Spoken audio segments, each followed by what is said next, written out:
All right, hello everyone. My name is Rex Horner. I'm a staff member at the AMS. I'm just giving it about 1 minute to make sure everyone has a chance to get their audio and or visual set up on their end before I leap into things. We're here for the EPIC short course. Has a longer name, but I'll say EPIC just for now.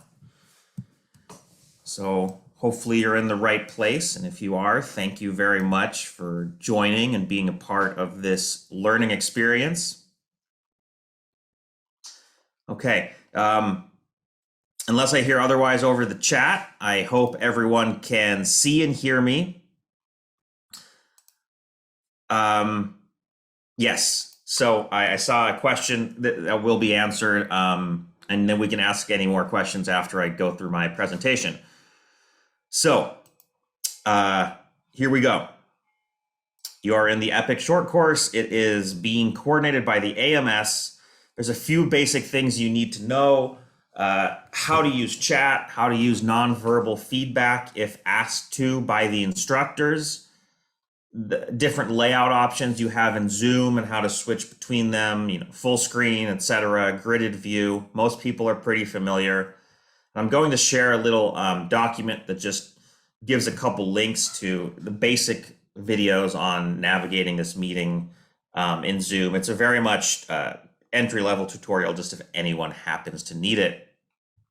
Before I go any farther, I just want to briefly touch on audio-video latency, also known as lag, how to make sure that the application runs as smoothly as possible. We're talking about Zoom right now. We're not talking about whatever the instructors are trying to ask you to run.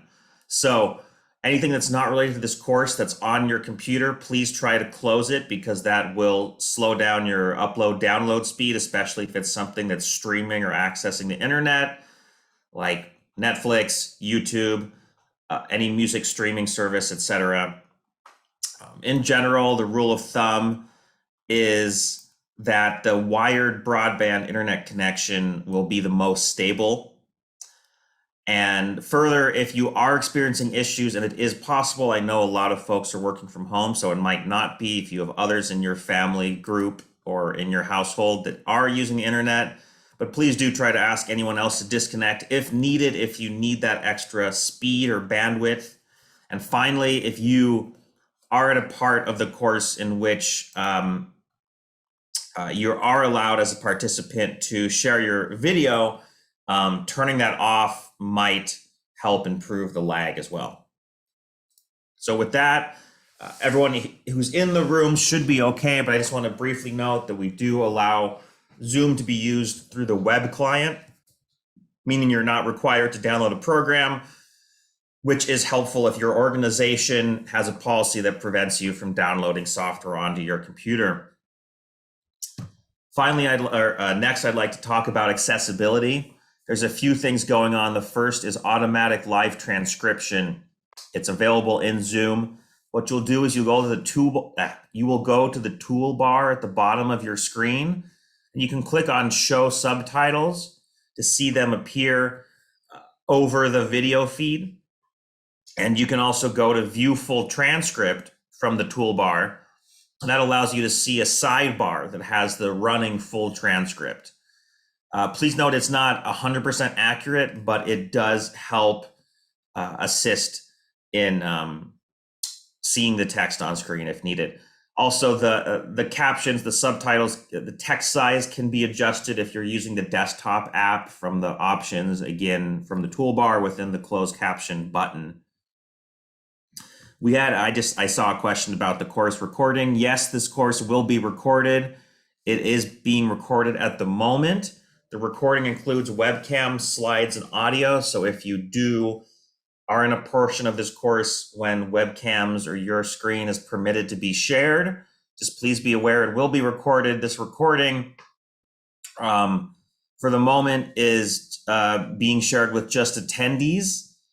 Please allow up to 5 business days for it to be shared, though it might not take that long. It will be hosted through Zoom, and you will receive an email with a link and a password that will allow you to view the recording, not download, just view through Zoom's interface, and that will include captions as well. Finally, after the course ends, you will get an automated email with a survey that we really hope you will take. There's specific questions from the course instructors that they would like to have feedback on, and there's some additional general questions on the AMS short course program that we would like to have your feedback on. Your responses will be anonymous, and we really do want to hear from you so that we can be successful in the future. And I should also say we are issuing certificates that will be sent at the end of the course. They are certificates of attendance, and if you see a typo in your name on the certificate, please email the address on screen. It's the one that's available on the AMS website as well as you've tried to access this course or register. And if you are an AMS certification holder, this does count as professional development, and it might very well count as well if you're in another professional development program. So thank you very much for attending today's course. I'm going to stop sharing my screen, and I will give you a chance if you have any questions over the chat, please ask them now. Otherwise, be aware we have my colleague Peter Killalay from the AMS on. If you have a question about AMS or the Zoom administration of this course or that technical side, please ask him. However, if it's anything related to the course content, please follow the instructions of the instructors on how to contact them, because we cannot help with that. We're not the subject matter experts. So please take a moment. If you have any questions, put them in the chat now. Otherwise, I will turn it over to the good folks themselves that are running this course. Okay, I don't see anything, but of course the lines are always open. So I will hand it over now to, I believe, Jamil. Jamil, thank you so much for being here. On to you. Thank you, Rex, for the introduction. Alrighty, I'll go ahead and present my screen.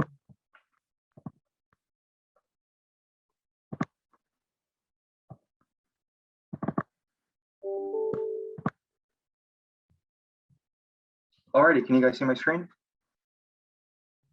Yes, we can. Awesome.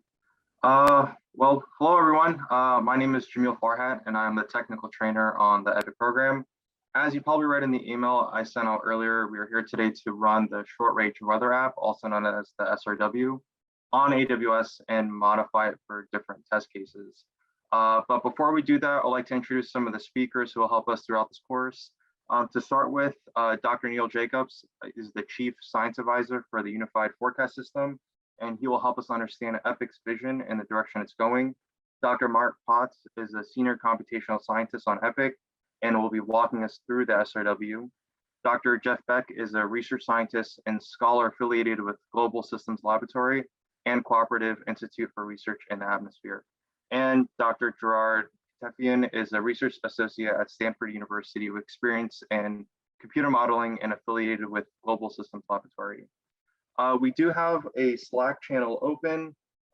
If you guys could please direct your questions there, I'll be sure to monitor them throughout the course, and as well as some preliminary instructions on how to access the AWS resource.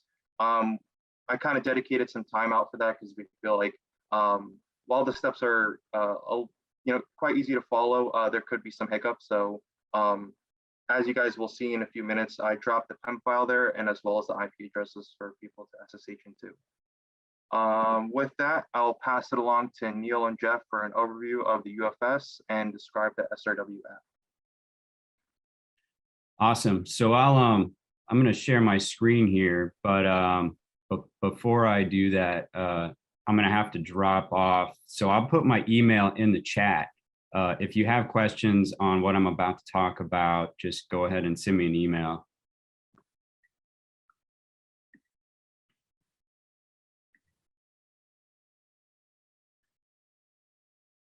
Can everyone see my screen? Yes. Awesome. All right, so just a little bit of background on Epic and the UFS and kind of the vision behind it. So this actually started several years ago with a conversation that I had with Bill LaPenta and Fuqing Zhang.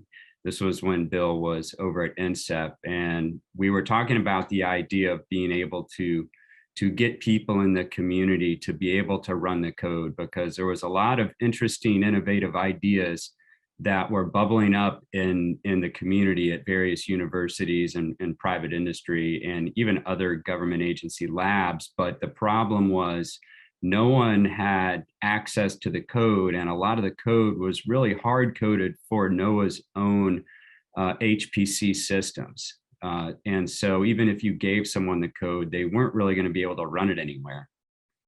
And so the idea was, let's figure out how to refactor all this code so it's largely hardware agnostic. You can run it on anywhere from commercial cloud to laptop, wherever.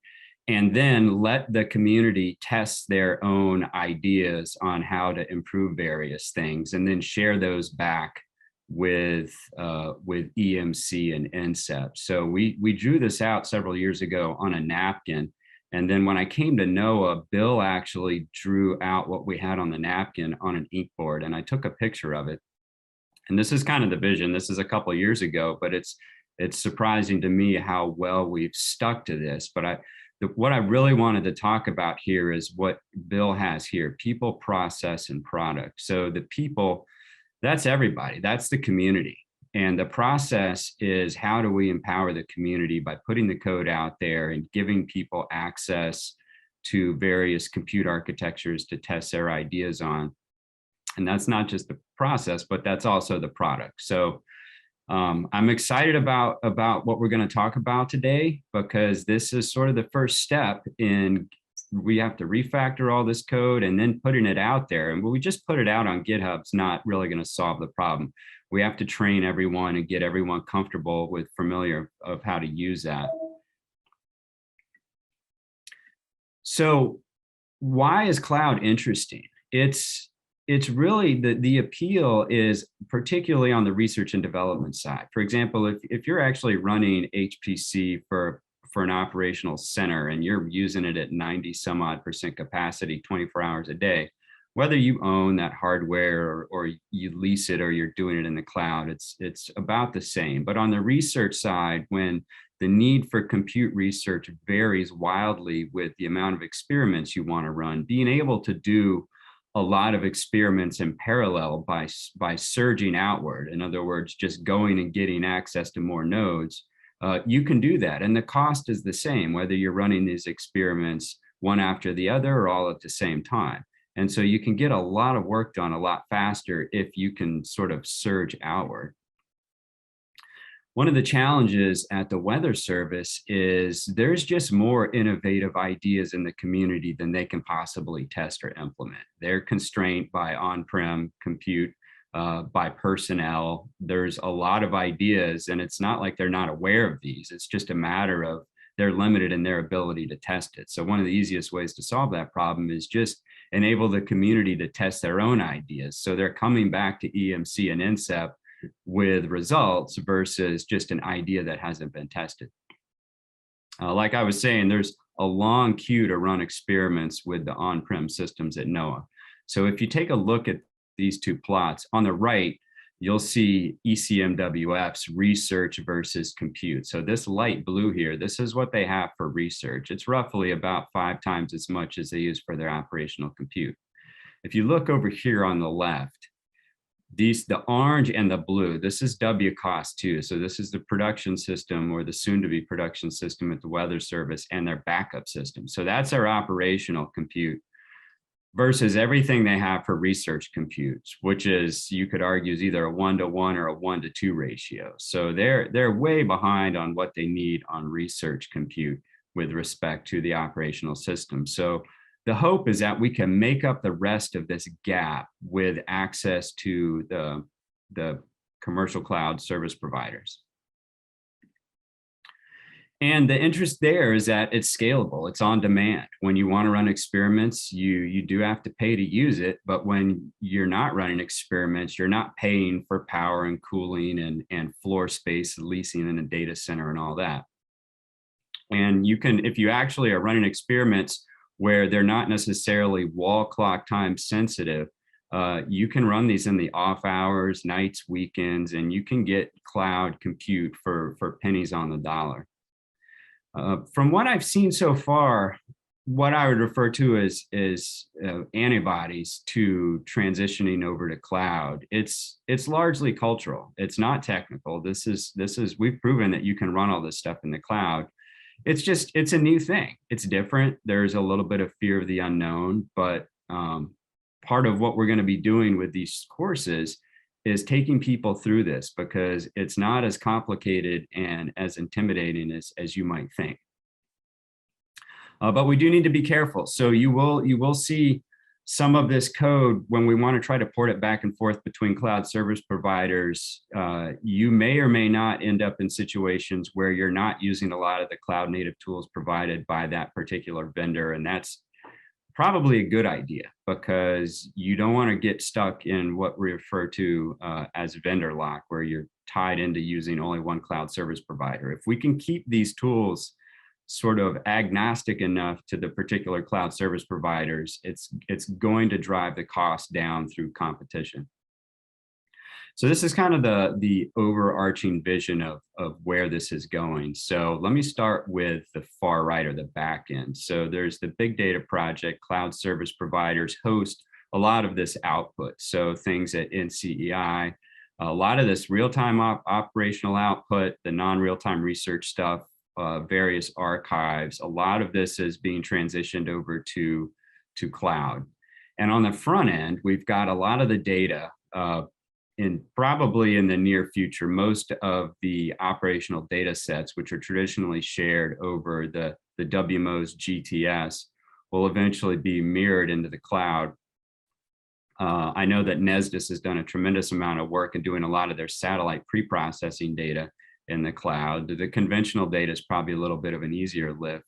But we've got the data that you would use to initialize the model. And then the only step in the middle is really the NWP step, which is the data assimilation, running the models, and doing the post-processing. So the reason why this is important is you can save a lot of time and a lot of money if you stay in the cloud the entire time. But if you get in a situation where you're downloading and uploading, you're going to get hit with egress charges and things like that.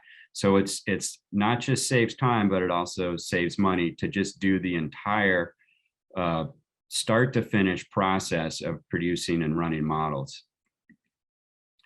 So this isn't just a great idea, this is also the law. So here we have the NITIS reauthorization of 2018, and in there's two important aspects to this. So under Section 4, which is the authorization of the Earth Prediction Innovation Center, or EPIC, which is why we're here today, there are the Section A and Section B, leveraging the weather enterprise, that's you, and enabling scientists to collaborate. So that's sort of what the basis for all this is. And then we have over here in E, create a community global weather research modeling system. So that's the unified forecast system that's accessible to the public. So just saying I'm going to tar up all the code and stick it on GitHub is not enough. It's got to meet basic end user requirements for running on systems that are located outside of NOAA. So this is critical for us to solve this problem, not just because you can't necessarily have code that's specifically hard-coded towards NOAA machines, but one of the other limiting aspects for NOAA R&D was that unless you had a security clearance, you weren't going to be able to log into their machines anyway. So this really opens a lot of doors for the external user community.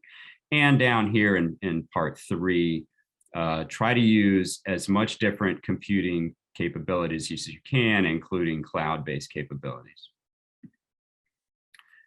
So this does actually present a little bit of a challenge, which is what happens when we put all this code out there and the community starts testing ideas and coming up with some interesting results. Then what? How does that find its way back into NOAA? So this is not a new problem. People have been writing about this research to operations challenge for years, and it's referred to the Valley of Death as a good reason. It's because a lot of really good ideas that happen in the research community never make it to operations. And it's not because it wasn't something that was going to be very successful. There's all these other steps in here to do a proper transition. And our hope is that if we design this funnel right, and this is one of the original versions of the funnel by Louis Uccellini and Sandy McDonald, which is, from back in 2006. If we do this right, we will be able to figure out which ideas are really going to have the biggest return on investment and bundle them into operations. But this is the original version of the funnel. I've redesigned it a little bit, and I'm going to share that with you today. So this is from my BAMS paper last year, which is basically talking about this. Over here, one of the things that I've added to this funnel is not just your typical DA and physics and coupling, but also software optimization and observation. So if we put the DA system out there, it allows commercial data providers to do impact optimization and impact tests with their own observing system. So no longer does a company who produces some type of observation, whether it's a CubeSat company or some sort of commercial in situ observation, they don't necessarily need to go to NOAA and say, hey, why don't you test the impact of our observing system in your model? NOAA can say, here's all the code and it runs on any compute you want, test the impact of your own observation and come back with results. So that is actually really efficient. It also, down here, the software optimization, this is a critical point because a lot of these innovative ideas, and I'm speaking for myself here as a scientist, I don't write very efficient code. And maybe my idea works, but if it increases a runtime or causes instability later downstream, there's going to be problems. So we do have various off-ramps here. So this is maybe not a candidate to go to the next step. So we've got these stages and gates, and the criteria for each one of these gates is going to be determined by a community modeling board. The important thing is that everyone knows what criteria they are going to be judged on in advance, because things will get kicked out of the funnel at some point. But my hope is that everyone feels that the process was fair and everyone knew what they were going to be evaluated on. When you get far enough down the funnel, there will be a go, no-go decision on what would be a candidate for operations. So crossing this threshold would mean, okay, this is actually something that is of interest to INCEP to get bundled into one of the future operational releases. Down here, it becomes probably more of a software engineering and scalability efficiency challenge versus just a straight up science challenge. But there will be everyone in all three sectors involved in this entire funnel. And if we sort of turn that funnel up on its end, this is what it looks like. So I'm going to take you through sort of a vision of the process. And this is a sort of a circular process here, but I'll just start with EMC. So we start with EMC. They're the ones who hand off the operational code to NCO, but they're also working with the folks in EPIC to bundle these public releases. So taking this code and making it user-friendly to whatever compute architecture the community wants to run it on and placing it on GitHub. And this is the community, this is you, this is academia, industry, everyone who wants to take this publicly available code and run it and create and test their own innovative ideas. This is all happening on various compute architectures. Today, we're going to be using the cloud, but you could test this out on all sorts of different architectures. And then if you come up with interesting ideas or ways to improve things, whether it's some type of efficiency or some type of improvement to a various parameterization or just a new observing system that you wrote an observation operator for, you can put it into the funnel and test it out. And you can test it out against the full suite of real-time observations. So you know what you're looking at as far as initial conditions. If it needs more research, it can get kicked back into the community. If it needs more optimization, it can stay down here and be further optimized. At some point, here's that go, no-go decision for whether or not it's going to get bundled into something that's going to head back to the production system. But there are a lot of innovative ideas that the research community is interested in that will stay in future releases, but they won't necessarily be coming through EMC because they might not be part of the operational code. But this is research code that the scientific community is interested in. So what's in it for NOAA? They really get to leverage the broad expertise across the weather enterprise, universities, companies, other international centers. This also streamlines the R2O process and creates a common code base. So there's two sort of parallel threads here. One is the unified forecast system, which is transitioning the sort of complex production suite that NCEP has historically had, because they have to run so many different models to support mission requirements at different timescales, to a common code base with a lot more common shared libraries. That's one aspect of where they're trying to go with the UFS. The other parallel aspect of this is make it user-friendly to the broader community, and then empower them to actually run it and test it and come back with ideas. Here we also have, we're creating a situation where private investment is going to be aligned with the public mission. So if everyone's working off the same code base, if you're a private company and you want to download and run the UFS to support your clients, you're still going to be a user and an optimizer of this code. The added benefit here is it does eliminate that us versus them. Sometimes you see in the private industry feels like they're competing with the Weather Service, but now we're on the same team. We're working on the same modeling system.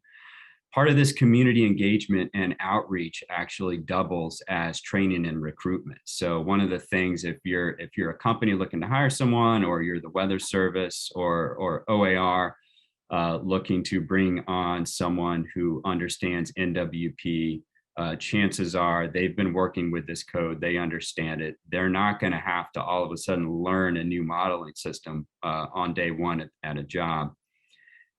And then a lot of times what happens with Congress is they're interested to see what private industry thinks. So advocacy from the private sector to Congress is going to generate additional support, which translates into more bigger budgets, more federal support for the federal agencies, which then turn around and use that investment to support the broader community.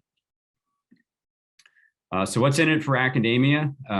Researchers get to contribute to the operational system. So not only do they get to run code, do experiments, if their experiments are producing successful, innovative ideas, their actual improvement can get bundled into a future operational release of the production forecast that the Weather Service use. The funding opportunities not just benefit research, but also education and the public at the same time. So this kind of ties in down here with a lot of interest for the National Science Foundation. Because the code base is a common code base, one of the things that I hope that we get out of this is not just using the UFS as a research tool, but also a teaching tool. So there's a lot of ways you can run scaled down versions of this modeling system, of the DA system. If you are a professor and you're teaching NWP as a class, this will be the great tool to use in your lab. So we're developing some coursework for this, some curriculum, some pre-packaged lesson plans. All that's yet to come, but I think it's gonna really open some doors and create some opportunities at departments that have NWP as one of their graduation requirements. There's also multiple entry points into the development process. So when we have something like hierarchical system development, you can test various aspects of the model. It's not a system necessarily where you have to run the entire system from start to finish to test one small optimization to a certain component of the model. And like I said, now foreign nationals can work on the production code. So historically, they have not had the opportunity to log into NOAA machines. And now we open the door to get access to a lot of international expertise that gets to do development work on the code. And what's in it for industry? Better forecast for better products and services. So if you're in the private industry and you use either forecast output from another private company or the forecast output produced by the National Weather Service, in both cases, you're going to have better products and services because they have better forecasts. But it also allows you, if you're in private industry, to be more creative and optimize the model. If you're running a model that's specifically configured for your customers or clients' needs, you'll have a lot more flexibility and a lot less operational cost and overhead in running this in real time. And then, of course, government investment, it spurs innovation, but it's consistent with the market direction. So a lot of, when I refer to market direction, is particularly with respect to chips and compute. We really want to get aligned with where the broader chip and compute architectures are going, and being able to do this in an innovative way with the community coming along with us is, I don't really see another way to do it, to be honest. Forecast, so let me just bundle the last couple ones. So if you're in the weather enterprise, you're a private sector company, obviously this makes sense to you, but almost every company that I've ever run into has a weather sensitive component to their business, whether they realize it or not. So let's just say the economic benefits of improving numerical weather prediction are going to go well beyond just the weather enterprise. This is going to benefit the entire economy. So that's what I had to present today. I will, like I said, I'll put my email in the chat, and feel free to just shoot me an email with some questions or thoughts or comments. And in the meantime, just thanks for being a part of this. We're going to be relying on you going forward.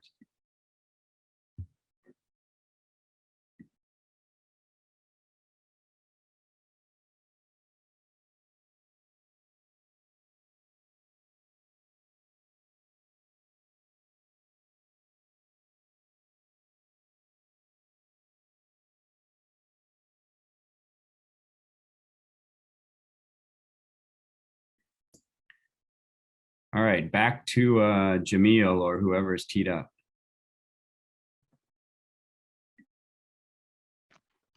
Thank you, Neil. I believe Jeff was going to continue with the slide deck. Jeff, do you have that available? Yeah, I thought we were going to transition to you, and then you would go through the slides. Oh yeah, sure. That works with me. I can host that. Okay, thank you.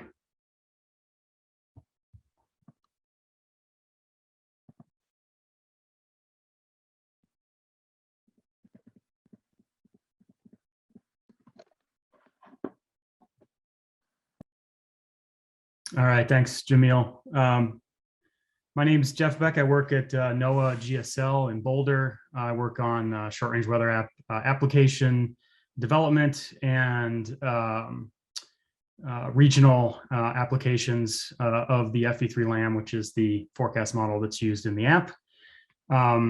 So I'm going to give you an overview of the app. Neil already went over kind of the UFS in general and its application in the cloud, and I'll go into some details about the actual short-range weather app and how it's been developed and how we're running it.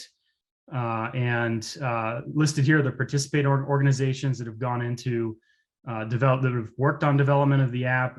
It spans many NOAA labs, different organizations outside NOAA, EPIC, and others. And then I've also listed our code review committee here, which spans the same labs and other organizations, and we vet the code that goes into the repositories for the short-range weather app. And it's a diverse group of scientists across many different organizations, and it's really what the vision of the UFS is and represents. So next slide, please.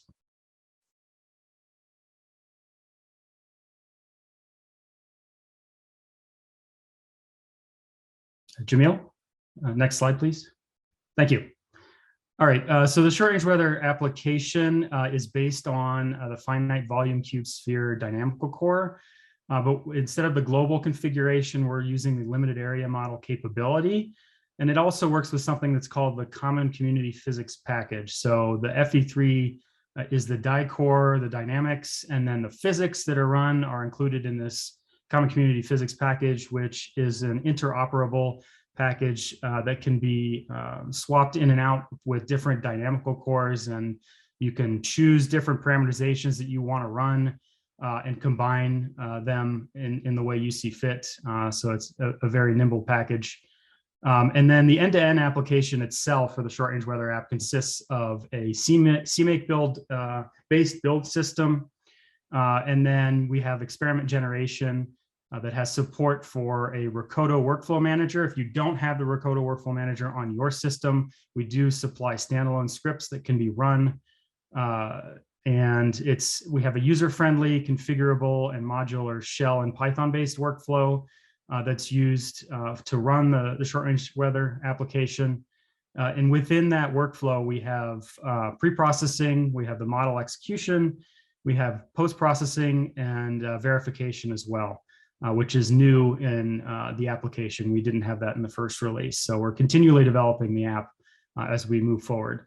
We also have Python-based scripts for basic graphics. So once you get the output of the model, you can produce graphics with these Python scripts, and you'll be doing that later today in the exercises. We have comprehensive documentation that is continually developing. It's available online as well as within the repositories themselves that will provide information on every component, every aspect of the application and how to configure it. And it provides a great resource to people who are just spinning up on the application itself. For questions that aren't covered, could you go back one slide? Thanks, Jamil. For questions that aren't covered in the documentation, the user support forum is also a great resource to people who have questions about how to run the app. You can post questions there. You can also answer questions there. And we have subject matter experts who are monitoring that forum to address questions from the community. So on the right-hand side there, you can see an example of what a continental US domain that we had configured to run in the short-range weather app as an example. Next slide, please, Jamil. Thanks. Okay.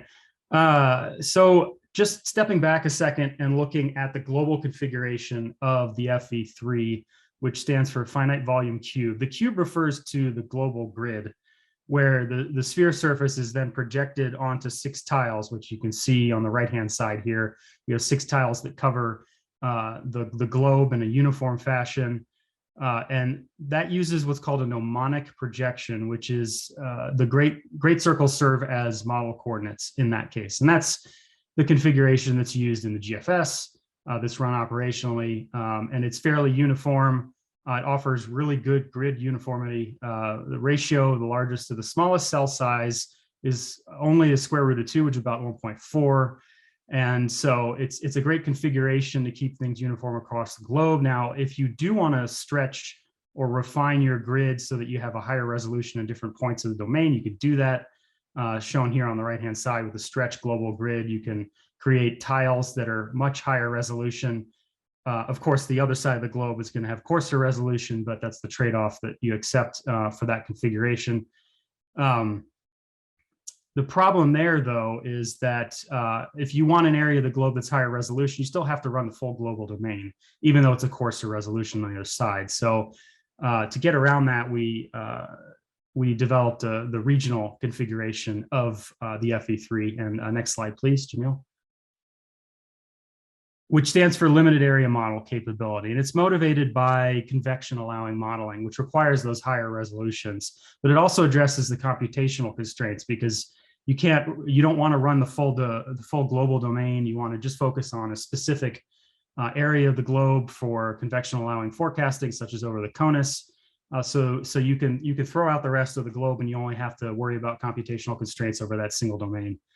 And so for the purposes of the short-range weather app, we use a single rectangular grid, and then we have lateral boundary conditions. So the areas that we end up throwing out, we have to somehow feed that information into the regional domain anyway. And so we do that by leveraging information from external models. So we have our regional domain over a specific part of the globe, and then along those boundaries, then we feed information from a larger model, such as the FV3 GFS, the global system, or the HRRAP or the NAM, if they're larger than the domain that we're running, so that information comes in from the boundaries as well.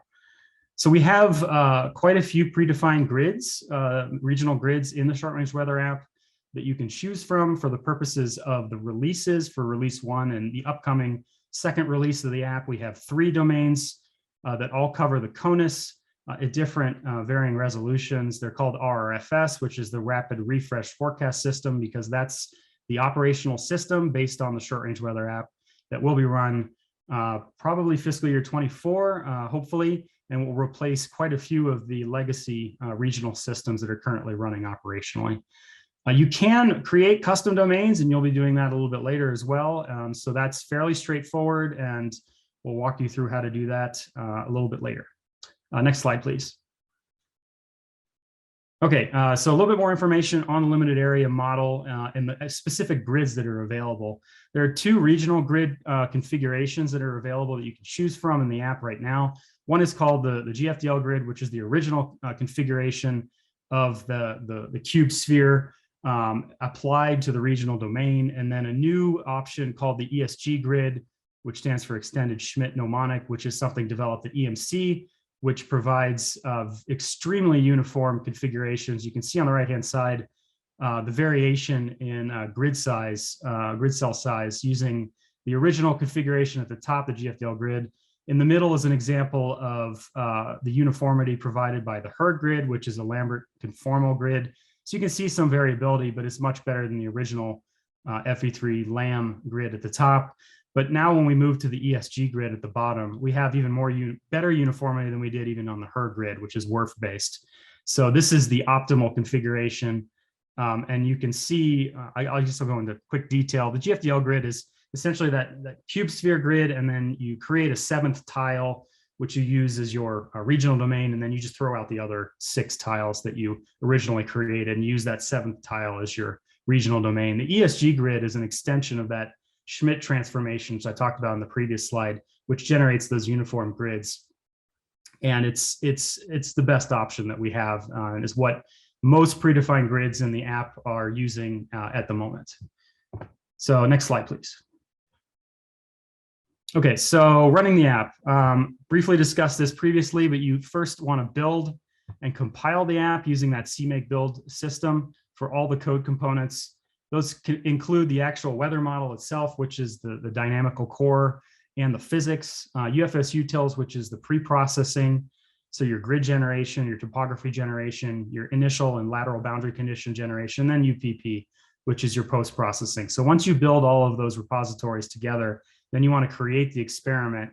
We have many customizable options available in the app that you can choose from. You can create your own, and you can copy the examples that we have and modify them as you see fit. And then you run what's called the generate script, which generates the whole experiment configuration, all the name lists for all of the code that you need to run for your specific configuration. And then you want to run the end-to-end execution, either using Recodo or the standalone scripts that we provide. And that, again, includes the pre-processing listed there, the model execution, and then the post-processing of the output. And then we do have Python scripts that provide the option to plot basic graphics based on those GRIB2 files that are output by the UPP post-processor. And on the right-hand side is a wire diagram indicating how the app is built and how to configure the workflow. Next slide, please.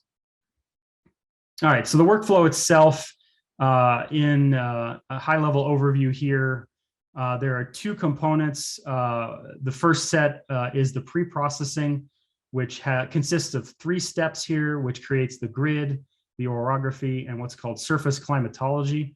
Those are the climatology fields that will be used if certain data that is required by the model is not included in the external model that you use to create the initial conditions. So those are run once per experiment because they don't change with every cycle that you want to run. Afterward, each of these steps are run for every cycle, and they generate the initial and the boundary conditions. They source the data for the initial and the boundary conditions, then they make them. And then they produce they run the model forecast, and then they run through the post-processing to generate the output. There are verification options, which are not included. This is just the core component of the workflow, but we've added verification recently. If you turn that on, there are many workflow tasks that will go through and generate verification for deterministic and or ensemble forecasts that you want to produce. And on the right-hand side is another wire diagram here showing the flow chart for the workflow itself and how those tasks are related. Next slide, please. Okay, so the physics suites that are available for the short-range weather app are very diverse. We have quite a few of them. The 4 that are going to be included in the release, the second release of the app, are listed here. All the different parameterizations are listed on the left-hand side, radiation all the way down to the lake model that's used.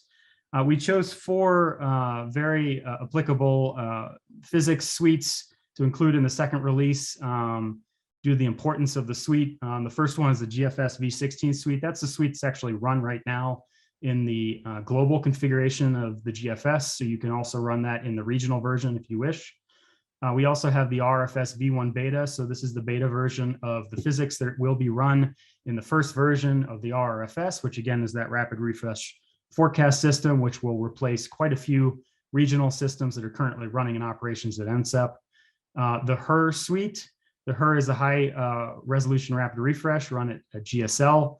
This is the operational flagship model for convective allowing forecasts across the CONUS.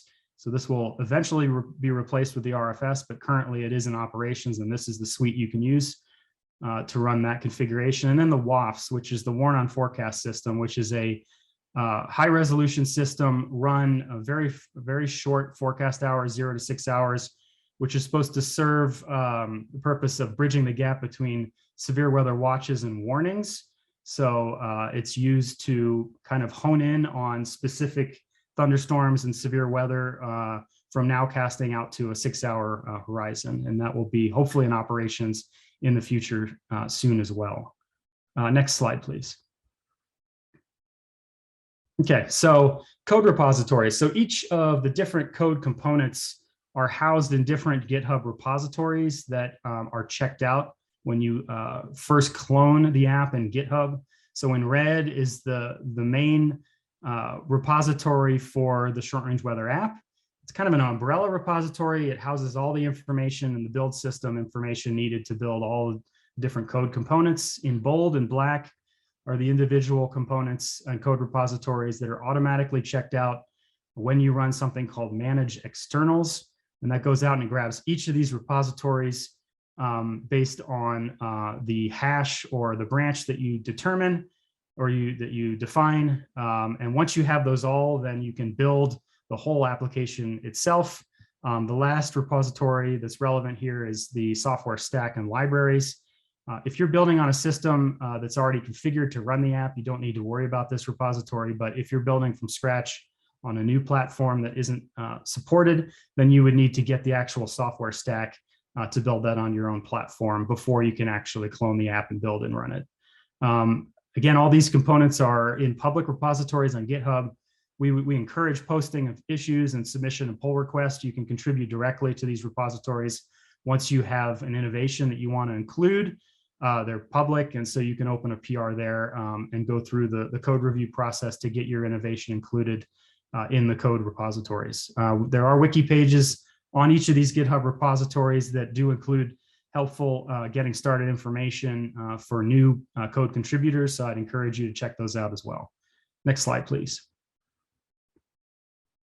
Okay, so platform support for the app depends on where you are, essentially. And we have 4 different levels that are representative of the platform support that we have in the first and the second release. What's shown here is the configuration for platform support for the second release of the app, which is due out very soon.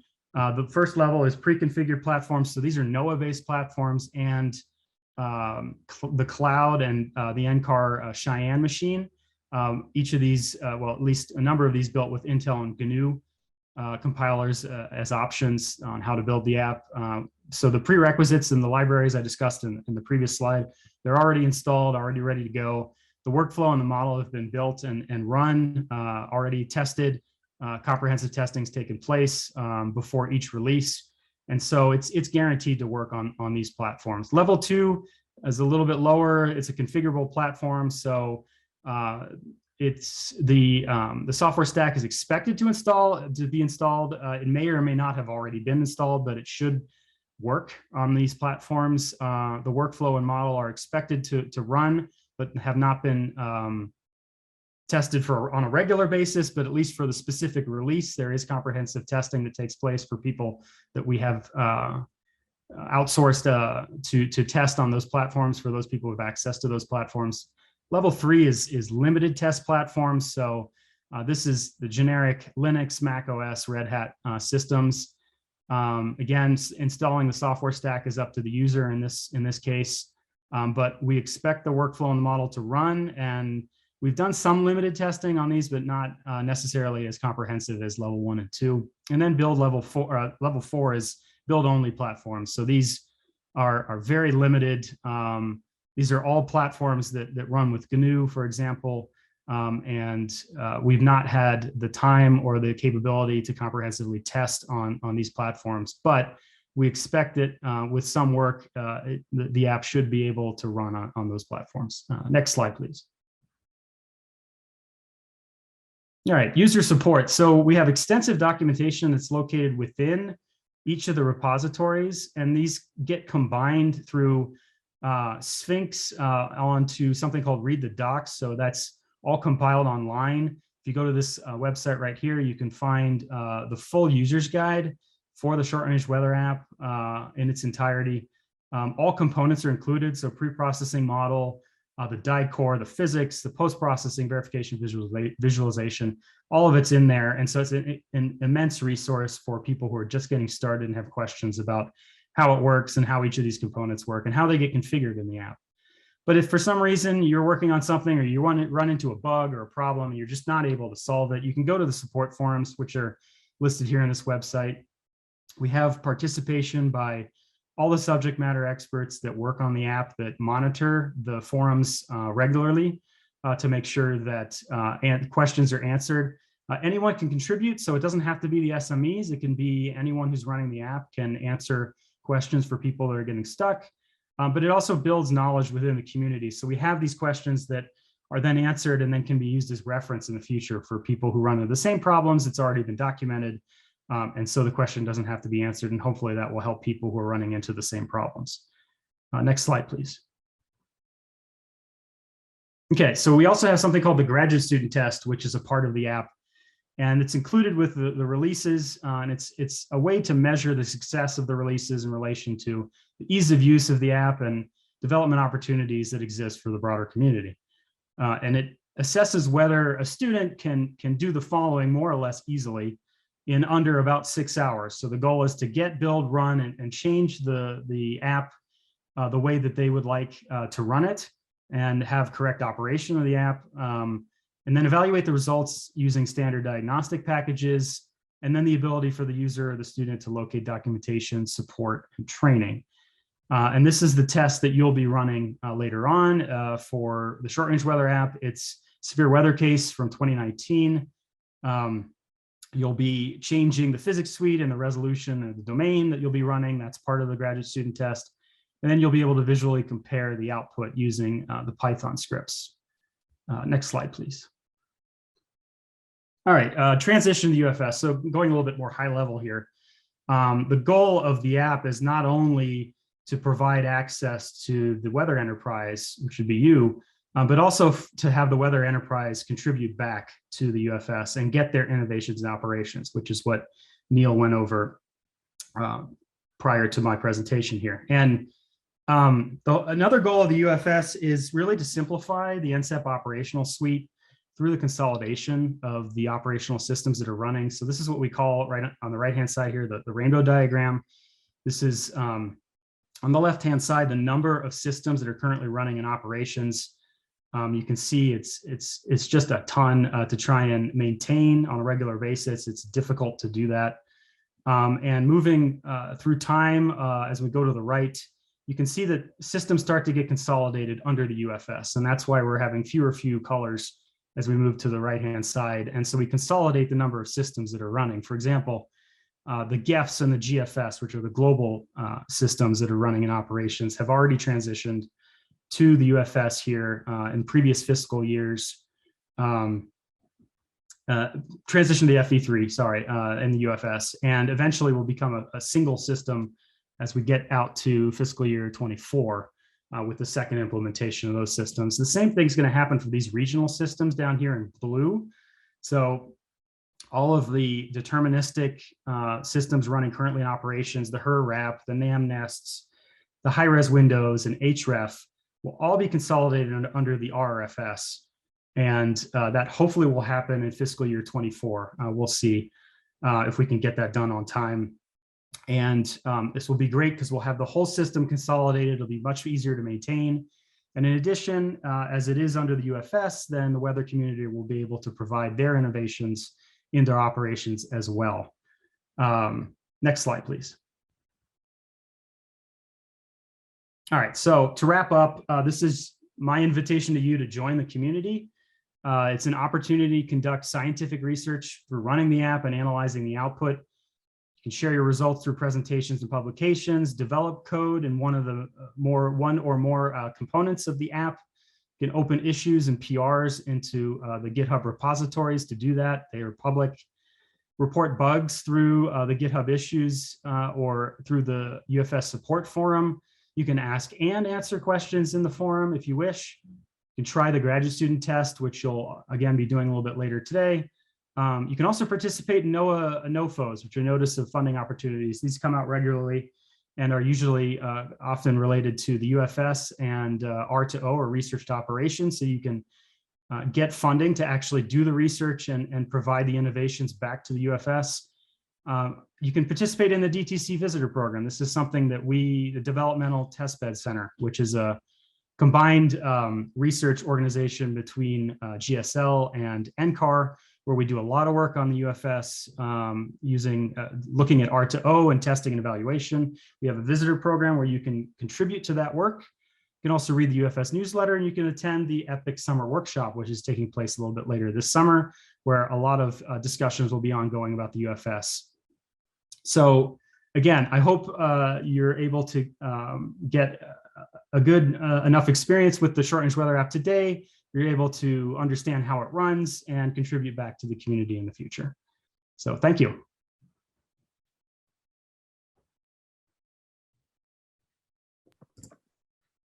Alrighty, does anyone have any questions for Jeff or Neil before we continue on writing the GST?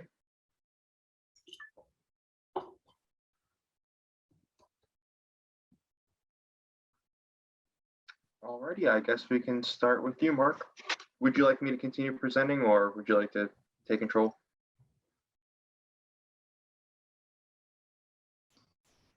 Yeah, I'll take control. Thanks, Jamil. Okay.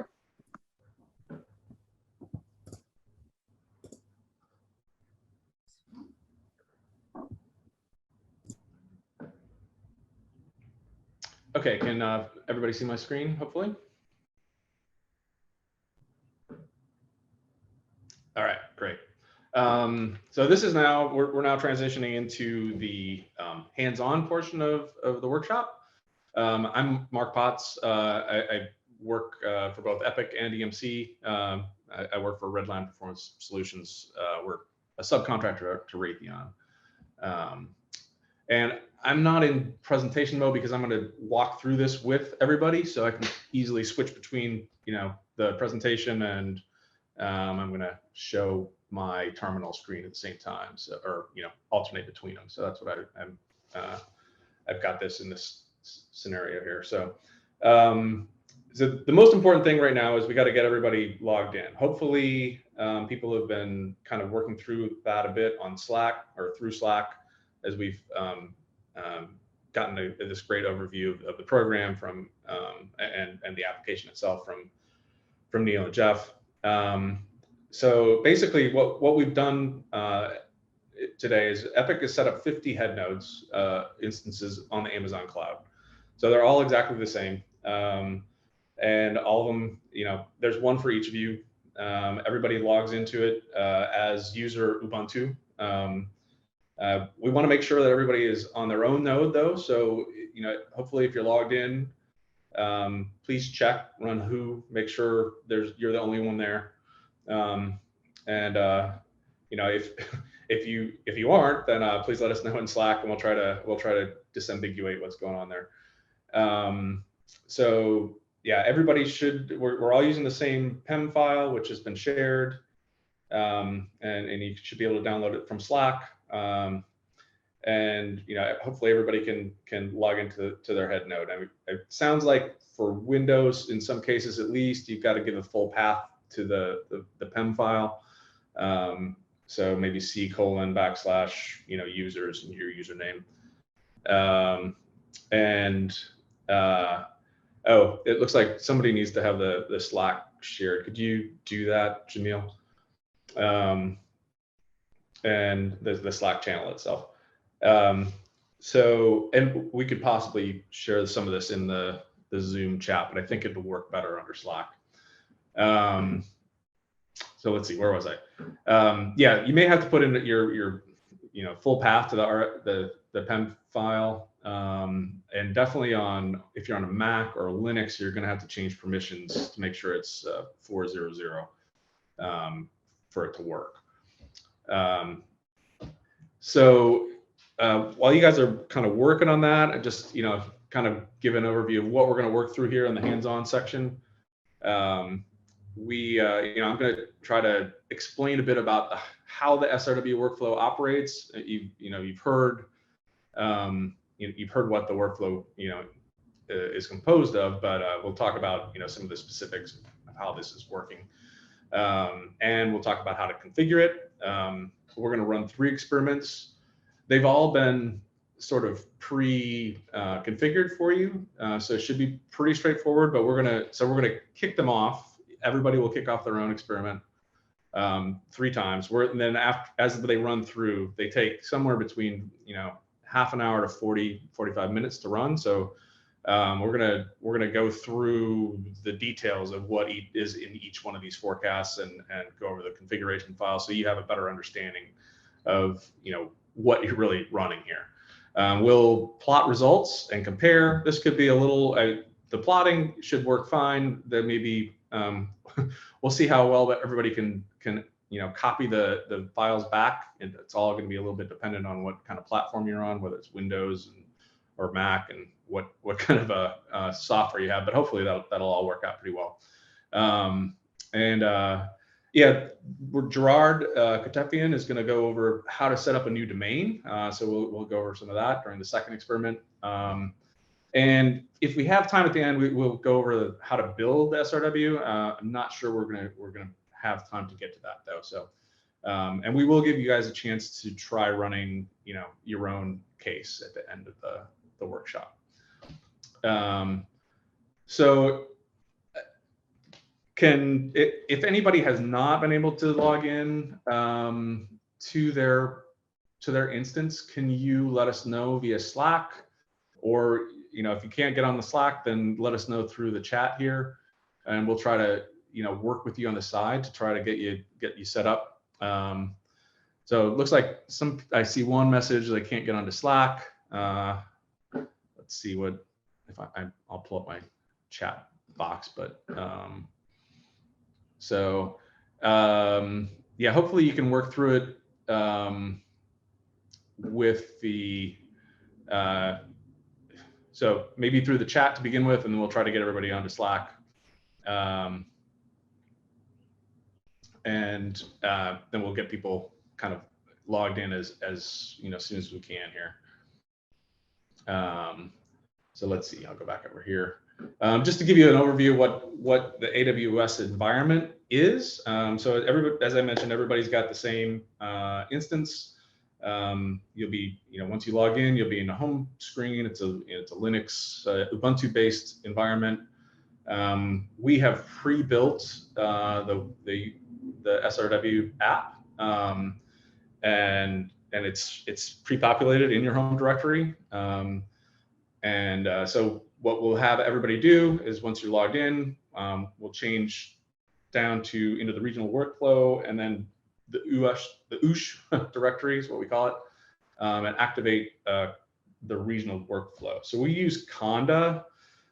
If you're not familiar with that, it's sort of a manager for a package manager for Python environments, and we have everything that we need to run the regional workflow built into this Conda environment called regional workflow. It also has, in this case, everything that you need to make plots once we have output from the workflow. In this case, everything has been built up with GNU compilers and OpenMPI. You're logging into a head node. Everything's configured with Slurm, and each have access to one compute node, which has 72 MPI cores available on it. So it's pretty beefy, compute node. We've configured everything so that it will run on just a single compute node, which is, we'll talk about how some of that gets done shortly. So if everybody, hopefully, is, most of you are logged in, and if you can all, change directories into UFS SRW Weather App, and then regional workflow USH. So we want to be in this directory, and what we're going to do is we're going to activate the Conda environment. So to do that, we're going to type Conda activate regional workflow. Once you've done that, you should see this regional workflow in parentheses on the left-hand side of your prompt. And that basically means that your Python environment has all of the components needed to run through this workflow.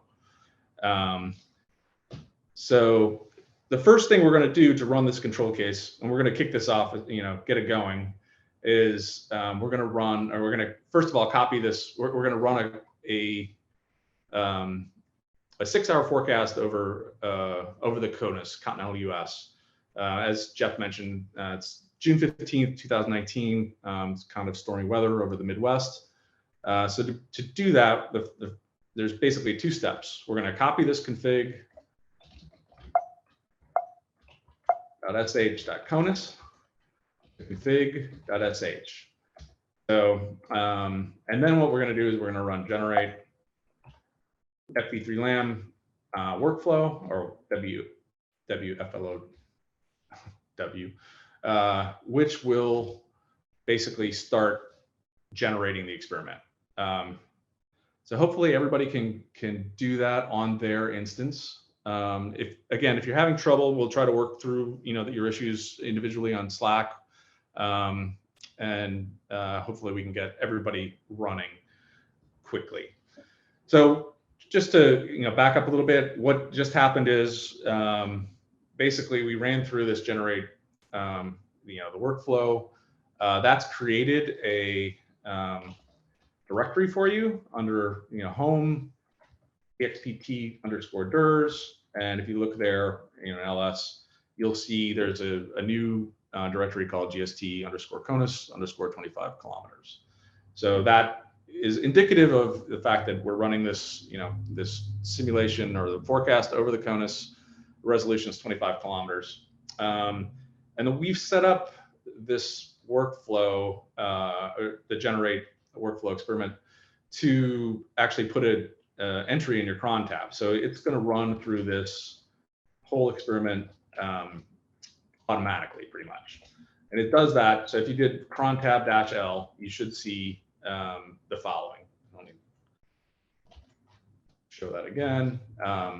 You should see the following. And basically what it's saying is that, every minute, go to this directory, the GST CONUS 25 kilometer, and launch FV3LAM workflow.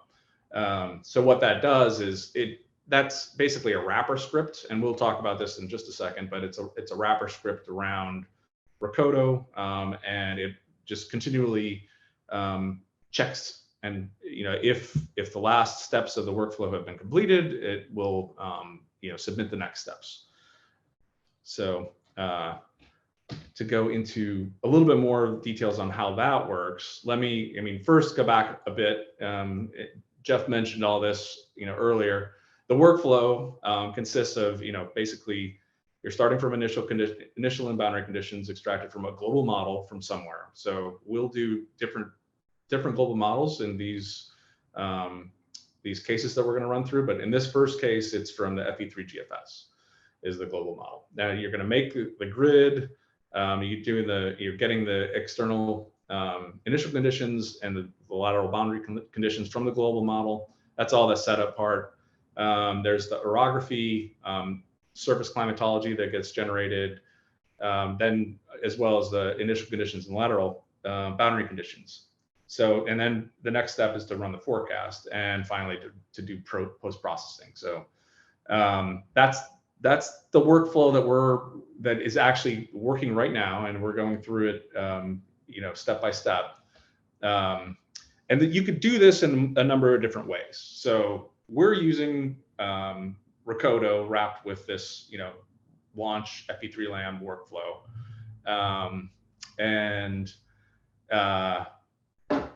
But you could walk through each of these steps. You have to do it in order, of course.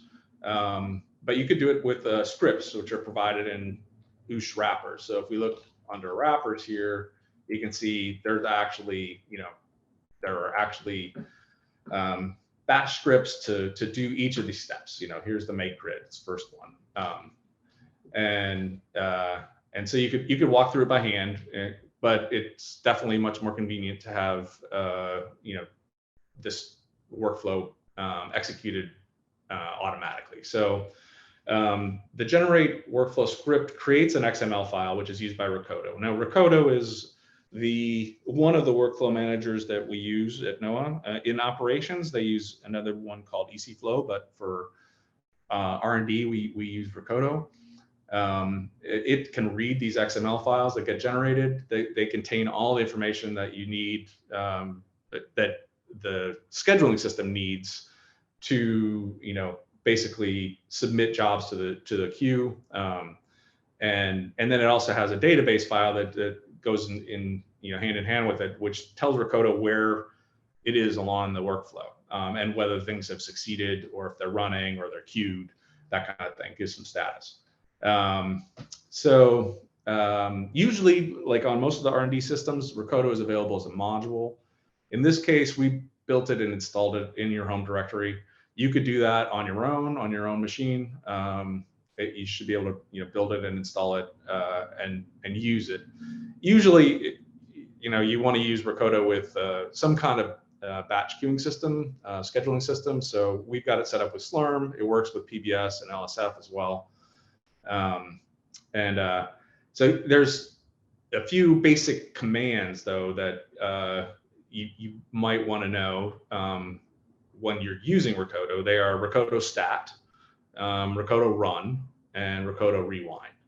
So if you're walking through, you could run Recodo by yourself. And in fact, let's go over to the experiment directory, and we will take a look at where we are in our workflow. So Recodo stat -w, so that's for the workflow. FE3LAM wflow.xml is the file that's in this directory, and the DB is the database where basically Recodo is keeping track of the status. So we run that, we can see, okay, right now it looks like the make grid has succeeded. The get external ICS and VCS have also succeeded, and we're running the make orography. So you can also look at, so it's a Slurm. So if you run SQUEUE SQ, you'll see the status of what may be running right now. So in my case, we've got the orography running. It's gone for about 2 minutes. Probably will complete soon. There are logs underneath this directory. So if you look in log, the log directory, you can see what's going on. You can tail it. Tail the make orography and see what it looks like. It looks like it's copying some stuff, so that could take a little bit of time. I think we're on like an NFS mount here on this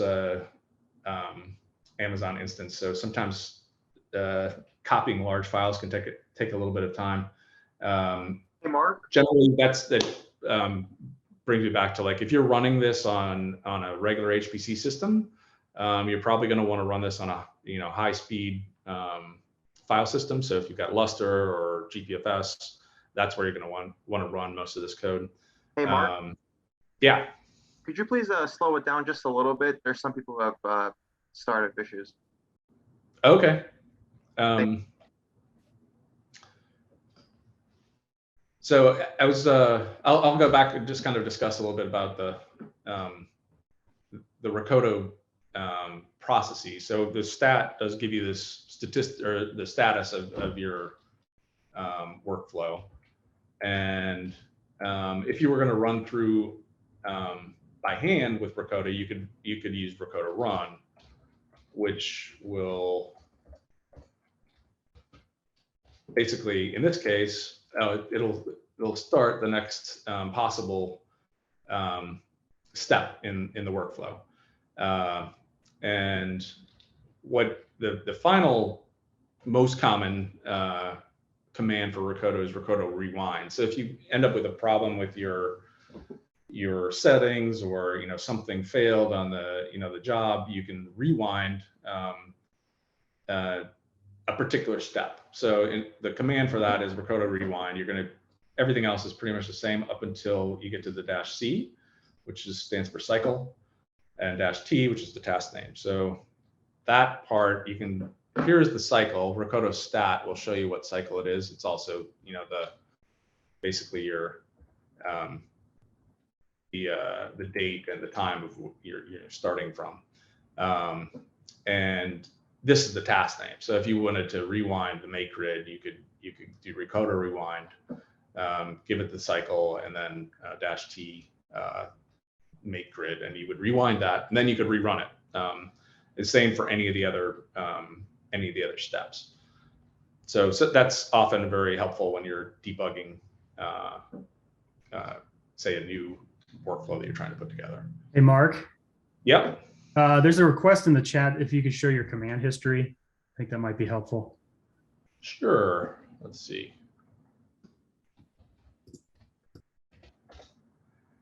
Yeah, actually, I can paste a bunch of this stuff into the Slack channel too. I meant to do that. So let me paste the Rakoda stat command in.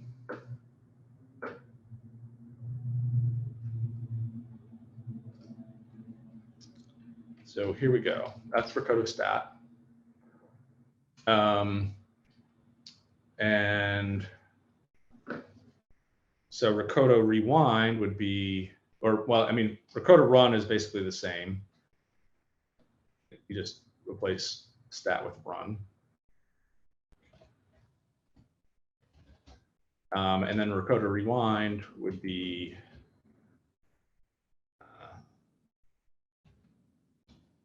C 06 1500 -T, say make grid.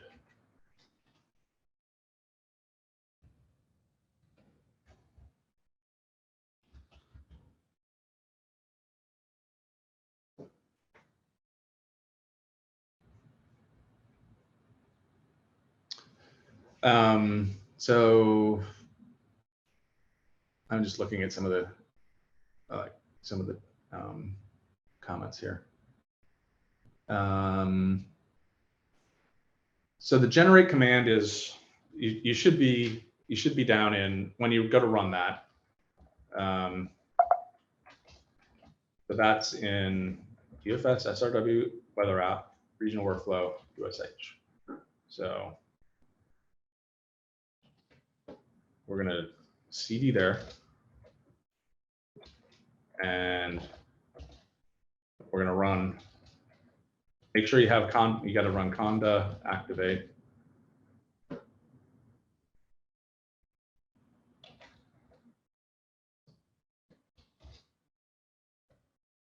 And then we're going to run generate workflow.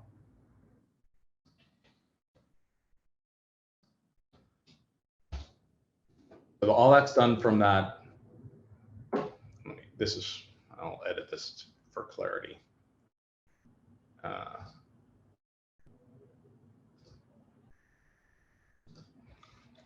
This is in your home directory. So tilde UFS SRW App. If for some reason, though, there is no generate FP3 lam in that directory, then something got messed up with your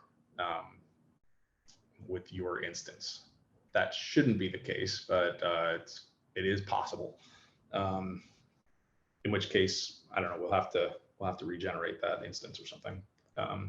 So let us know if there are things that are not there. Let us know, and we'll try to work through that with people.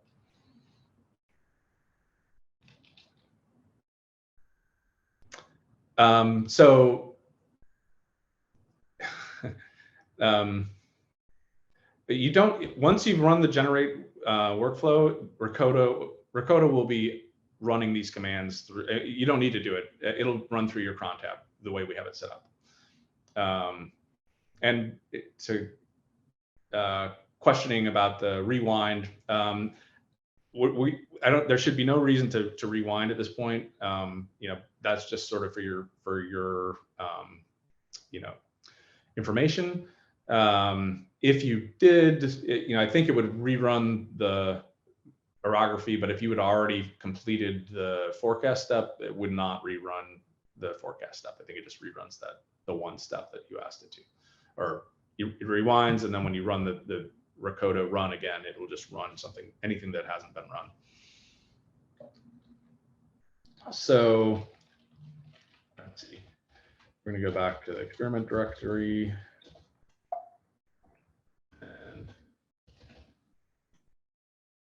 Pull back up my slides. Again, we look at this Rakoda stat, see where we're at. Oh, shoot, I don't want to do that. Looks like now my workflow is working its way through generating the ICS and LBCS. If we look at the queue, looks like they've been running. These take usually a minute or two to run in this case. Should get through, and then we'll start into the forecast. And the forecast itself is going to probably take 30, I think this one is maybe 25 minutes to run. So what we'll probably do here is we'll go through a little bit more. Yeah, if you aren't seeing any jobs, you know, like let's work on that now and see what we can, you know, what we can do through Slack to get you set up. And then what, you know, hopefully we can start looking at what's in these configurations and what you're what you're actually running. So your FP3LAM workflow XML file should be in your experiment directory.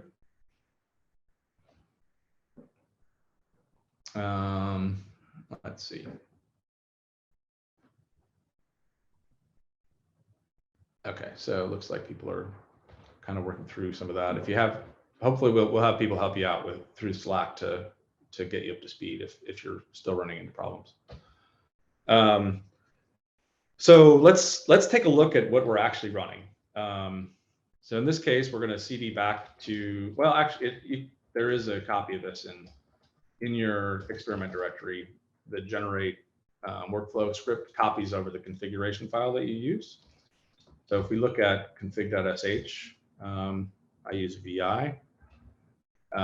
Hopefully people can see this reasonably well. So at the top of these, generally you can put these descriptions in almost anywhere in this file. There's a few things that need to be in a particular order, but you know, we've tried to put them into the same order in all the three experiments that we're going to run through. And so at the top of each of them, we've defined the machine name. In this case, we're calling it AMI because that's the Amazon Machine Image. There's no account that we're using for Slurm. If you were on your own HPC system somewhere, you probably will need to use an account. This is where you define that.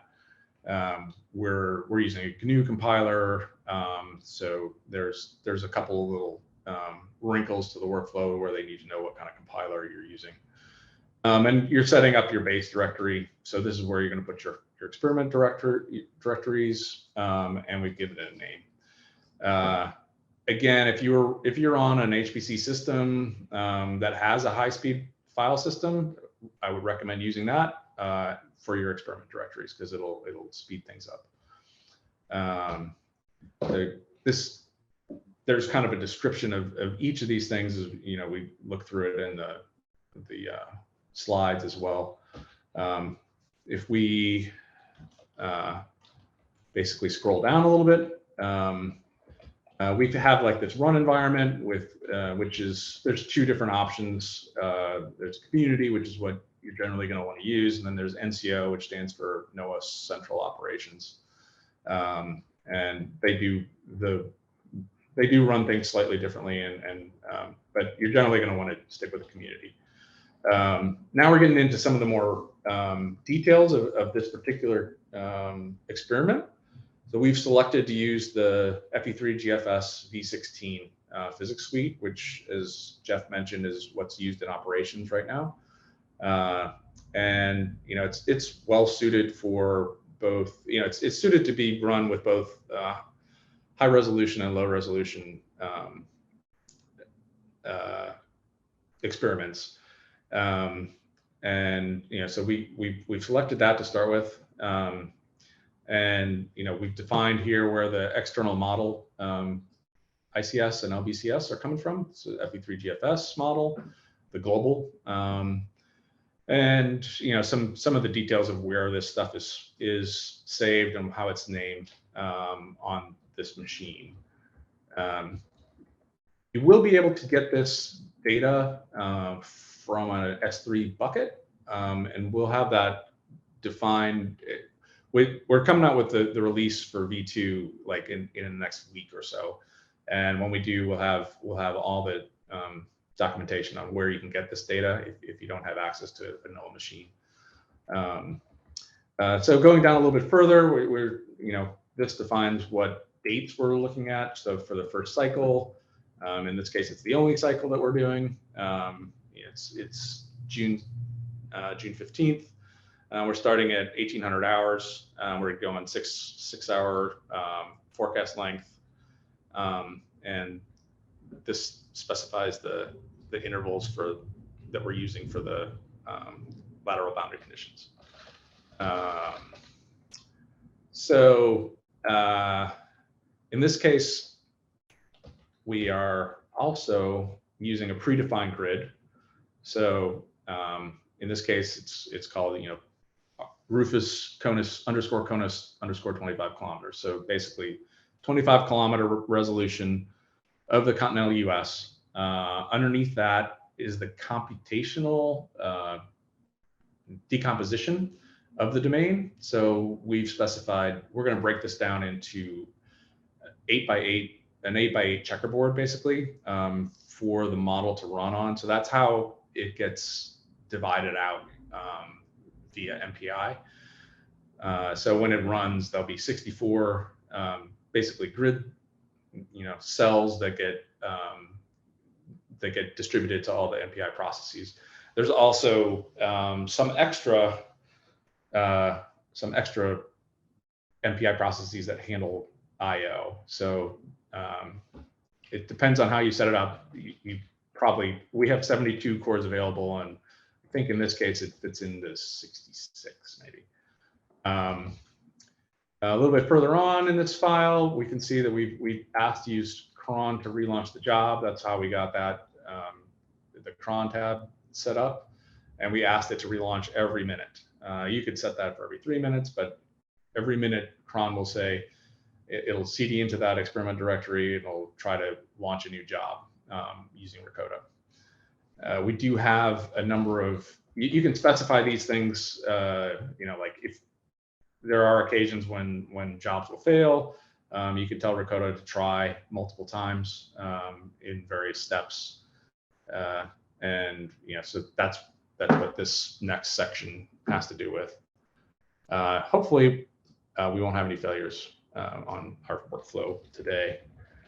And then finally, this last section has to do with some of the specifics of how we're going to compute each of these steps, how many nodes we're going to use for each step, how many cores, MPI cores we may use.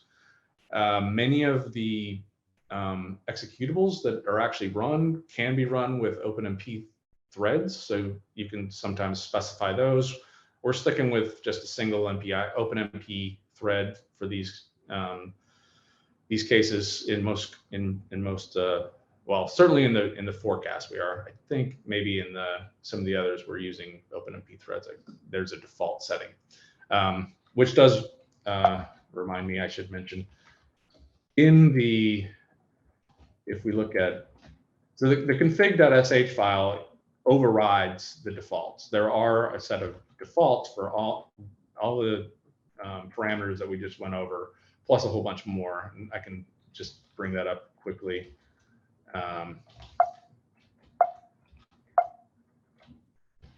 So this kind of goes through all the different parameters that can be modified. And so if they are given defaults in this file, and then if you override them in your particular config.sh, then those are the values that get used. So just kind of for your information. So let's see. Let's check again on the status. See where we are.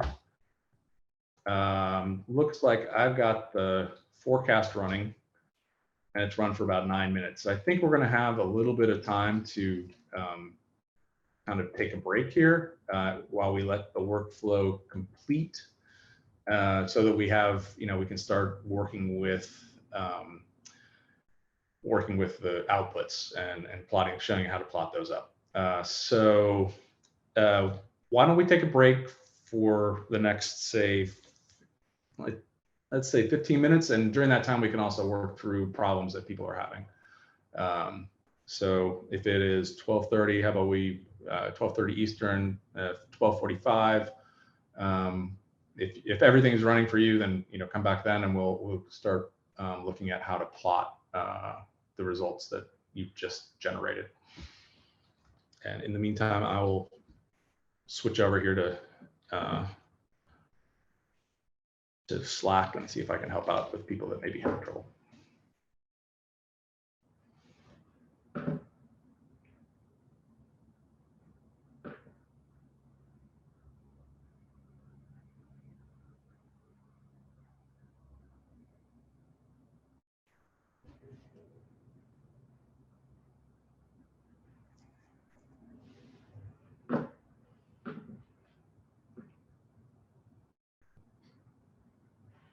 Yeah, hopefully these, when you're seeing these jobs that are not starting yet, it's because they're waiting for resources to get spun up, and hopefully that will get spun up shortly.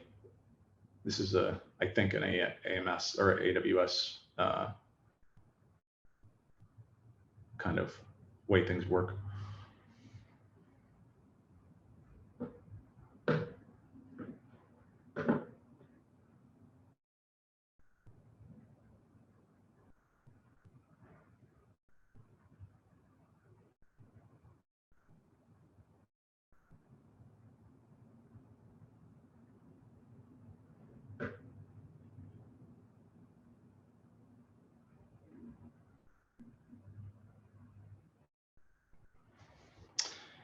If you need to kill jobs, you can use cancel, and then just give it a job number, job ID.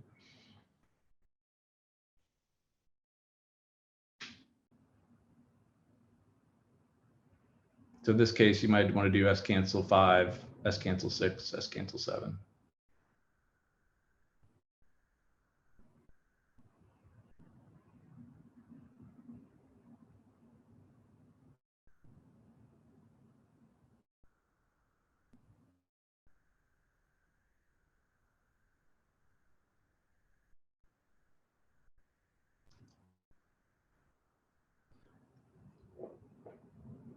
Yeah, and Gerard, I wonder if you shouldn't have 2 entries in the cron tab, but it's possible you could end up with 2 entries in your cron tab.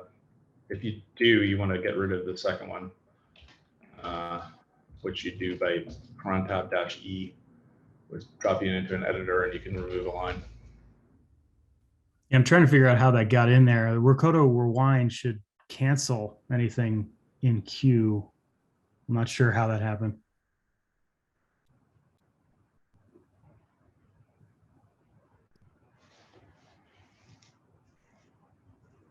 Hopefully most people have, jobs that are running, and there's only a few people that are waiting for nodes to kick off.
Hey, Mark, Yes. is it possible that with everyone requesting resources that even these small jobs aren't running? I don't know what the full amount of resources available for the AMI is, but it sounds like people are sitting in queue for these small jobs. It's possible. I mean, they could, we tried, running, 5 or so at the same time, but we haven't tried running 50 in a row. Okay. But it's, They should, like, we have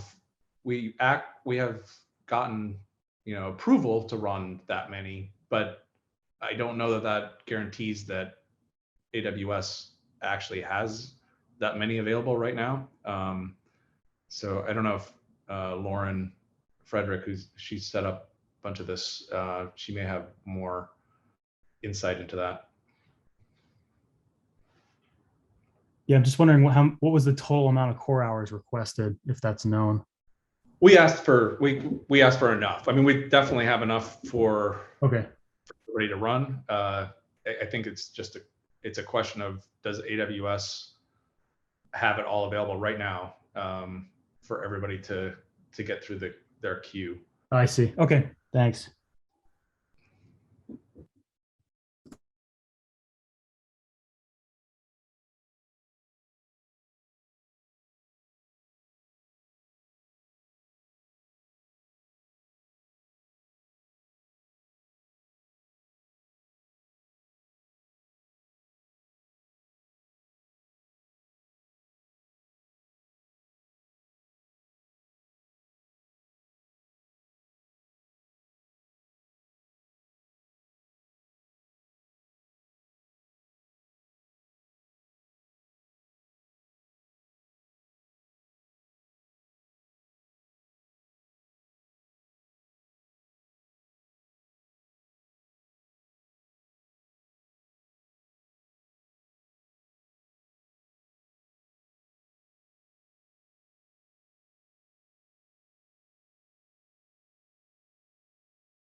All right, so I think we're almost through, at least my run is almost finished with the forecast step.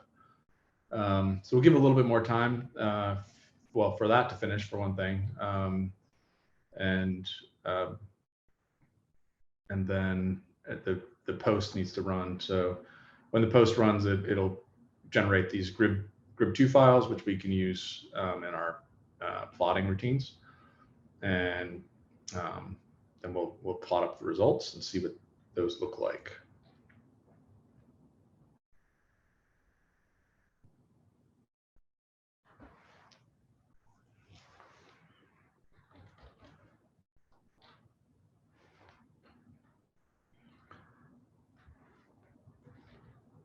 So it sounds like, I mean, some people have gotten their stuff running. Other people are maybe still waiting for some resources. Hopefully that will clear itself up soon.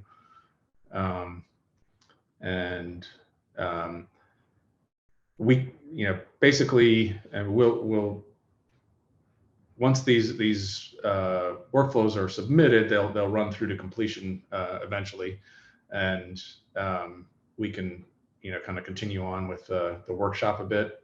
So you can even we'll end up submitting new jobs or another workflow shortly, and it'll just wait in the queue until the resources are available. So this looks like my forecast is now complete. And the post is running. Post can run multiple jobs on the same node, so it runs pretty quickly.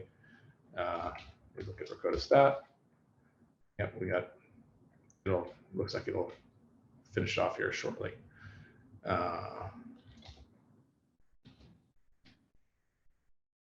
fact, I think it's probably done. As was kind of mentioned in the chat, until Rakota run gets hit, run again, Rakota stat won't pick up what happened. So there we go. You can see that everything is succeeded. Now, if we look, the directory from your experiment directory, if we look here, the forecast was run in this 2019, 06/15/18 directory. And underneath that is post PRD directory, which has all of the GRIB2 files that were generated by the post. And those are the files that we're going to convert into plots. So you switch over here. Okay, here we go. So yeah, we're gonna generate the plots. As I mentioned at the beginning, we set up the regional workflow conda environment to handle everything you need for the plotting. If you're going to do that on your own, there are a number of packages that need to get built for your Python environment to support plotting, but we do have some documentation on how you do that. In this case, we got it set up for you. So, and I'll paste these commands now into the Slack channel as well, so that everybody can. So first of all, what we're going to do is we need to the plotting routines use a couple of environment variables. They use the experiment dir and the home Rufus. So this home Rufus environment variable should point to home directory, UFS SRW Weather App, regional workflow. So it should point to that, and we want to have the experiment directory pointing to the directory, say GST CONUS 25 kilometers. So we're going to do this, export, and I'll copy these things into the Slack as well. So we want to set home Rufus as well. Slack window.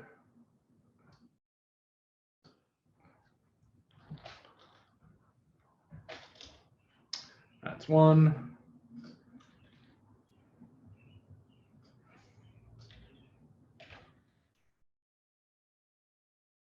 That's two.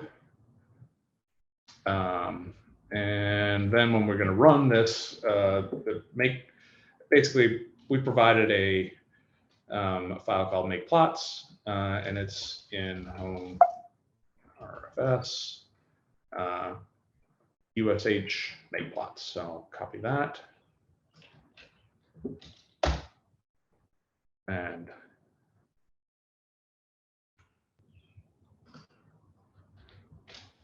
okay.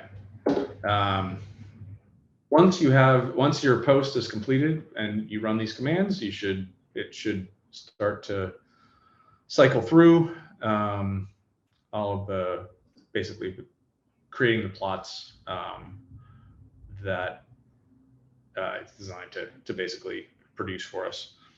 And when it's done, I'll take a look at that. And then this is going to be a question for what platform you're on, but for Mac and Linux, you can SCP these files back.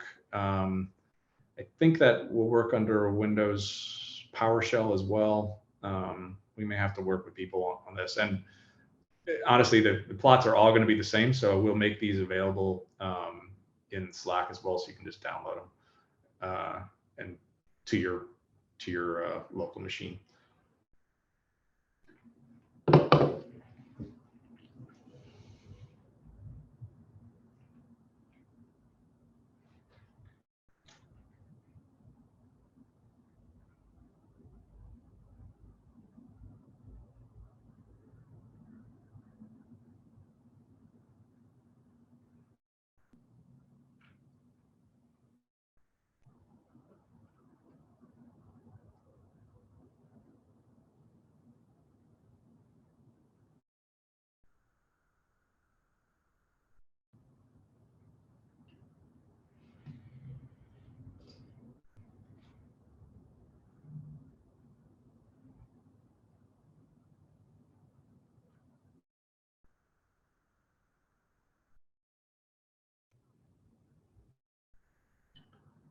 All right, I think we're finishing up on the plotting here. Yeah, so now if we look at that same directory, you can see there's a bunch of PNG files. So if you want to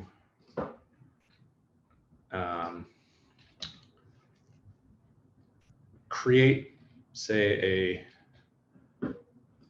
a plot directory on your local machine, we can SCP them back. Unfortunately, there's no X window capability on this AMI, so we can't display the plots there and have them show back up on your desktop. But we'll go into so I already have all this basically from previous tests here. So, but if you wanted to copy them, let's just do.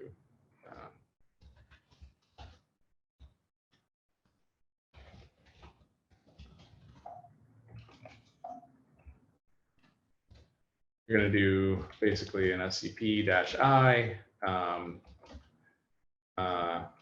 Epic, you need to use your PEM file, and then it's Ubuntu at. I have an alias, but you're going to want to use your IP address there. Let's see, and then it's going to be expt dirs t CONUS 25 kilometers. Start at, no, 2000. Copy that.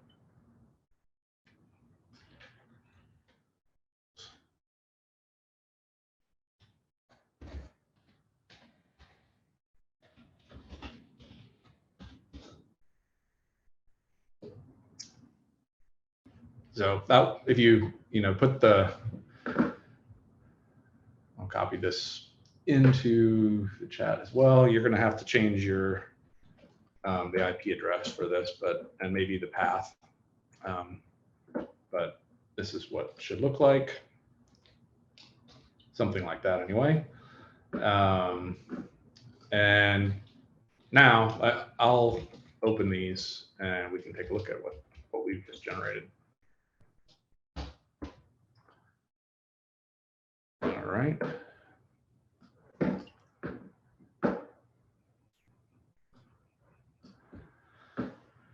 So you can see here, it is kind of a coarse resolution. You know, this is 10-meter winds in knots, 3-hour forecast mark, and then at 6 hours. Next, we've got 250 millibar winds, also at time 3 hours and 6 hours. Here we've got 2-meter temperature, 3 and 6. So so far we're not seeing a lot of this intense weather, but we'll see it in a second in some of these plots. Now here we start to get into things that are beyond my meteorological understanding. So I don't know if Jeff has any comments on what what we're looking at, but this is 500 millibar heights for winds, I guess. And now I think you can start to see some stuff happening over the Midwest. And here we're looking at precipitation, and there definitely we're going to see a little bit of what's going on over Indiana. So that's at 3 hours and 6 hours in the forecast. Reflectivity, same kind of thing we're seeing. And CAPE, so this is sort of an indication of how much convective energy is in the atmosphere.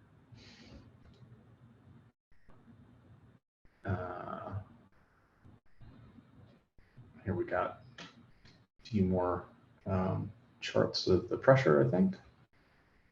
The last two, these are actually, Jeff, can you chime in? I know that these are not part of the, they're not part of the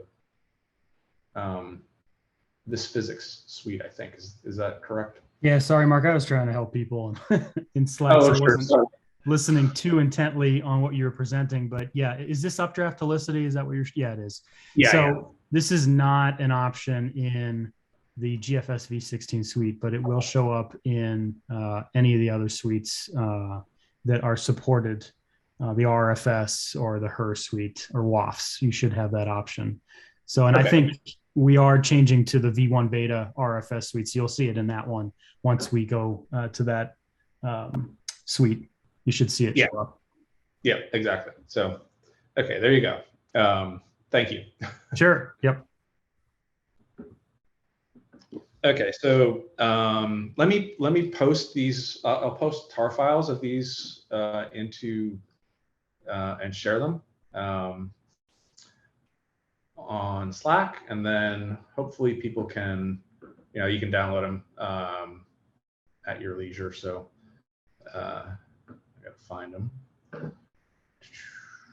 want to go into plots. I'll just also announce that Lauren mentioned more compute nodes coming for AWS soon. So hopefully those of you in queue, your tasks should kick off shortly, I hope.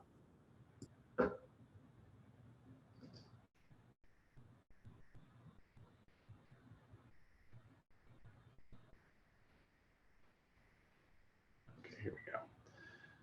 So here I'll copy these up for people to download. If you don't have hopefully people can handle the tar GZ format. If not, I could post up at least some of them.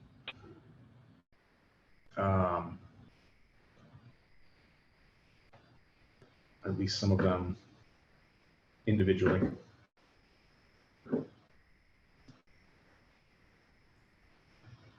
I think both Mac and Windows should be able to open those tar.gz files automatically. Okay, well then I won't do that. I think it should. Yeah. I don't use Windows, so I'm never quite sure what is available. I know it used to be you had to get some special. Yeah, I'm wondering if Windows 10. I mean, I can try on my machine here, but it might be able to handle it. Although, yeah, you used to have to download a separate program to untar those.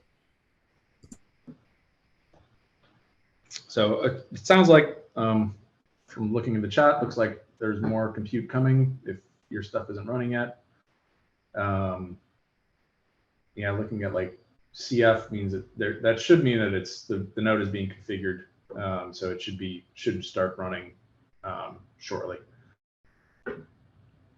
I don't know exactly how long we'll have access to these instances, but we should be able to keep them running for for a bit after the course completes.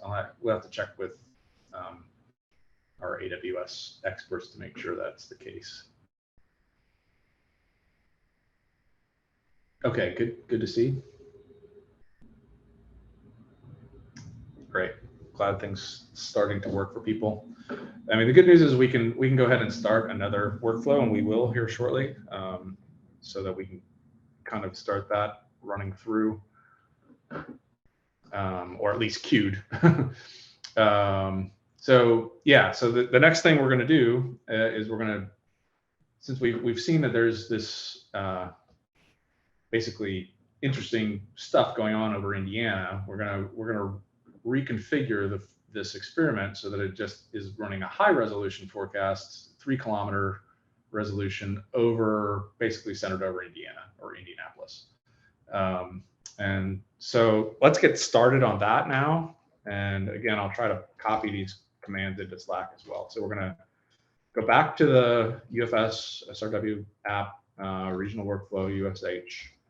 And now we're going to copy config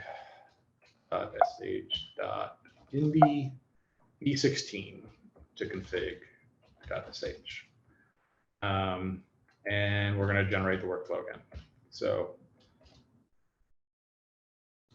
I will copy these things in. Like we did before, the idea is to try to get this started so that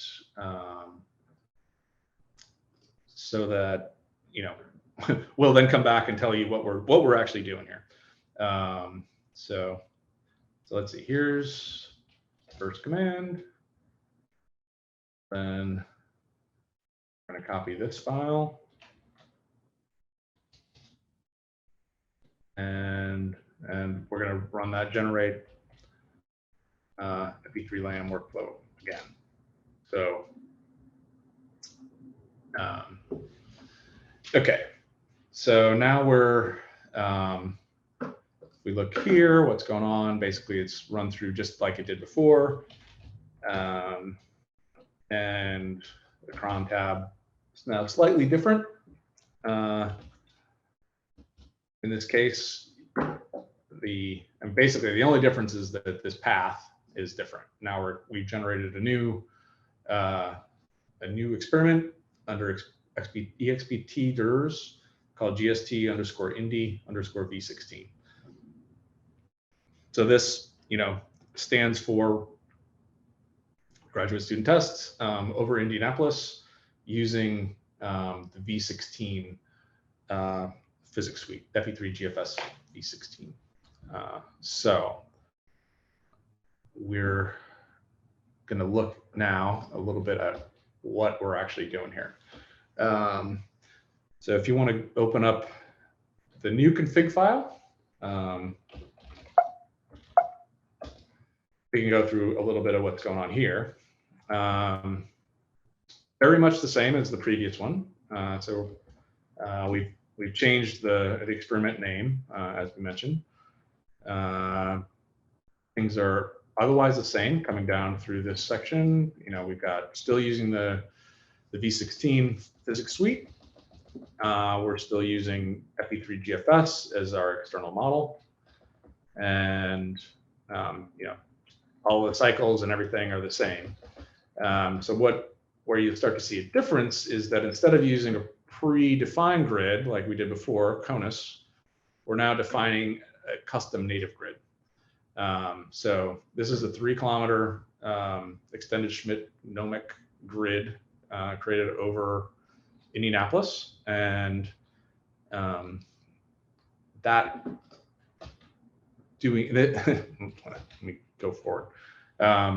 Basically, these are the differences in what we had from the first scenario, and I'm going to turn this over to Gerard now to kind of describe how this works and how you would go about setting up your own grid, if you wanted to look at, say, Florida or New Zealand.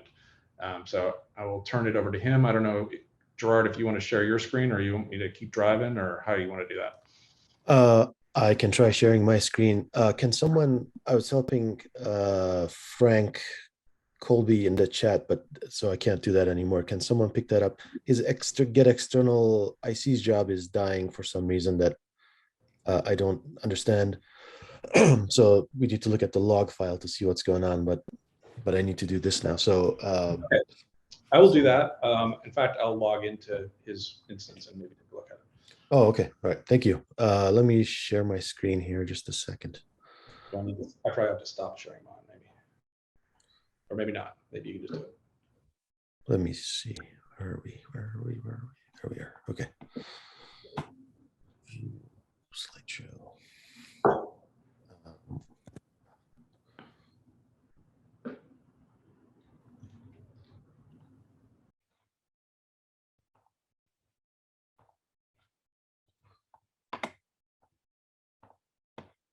Okay, can you guys see this?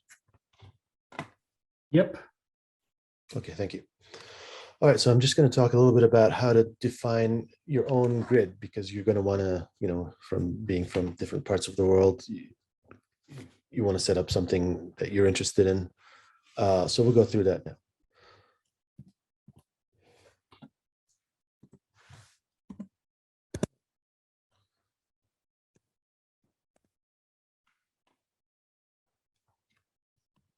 Here we go. Okay, sorry about that.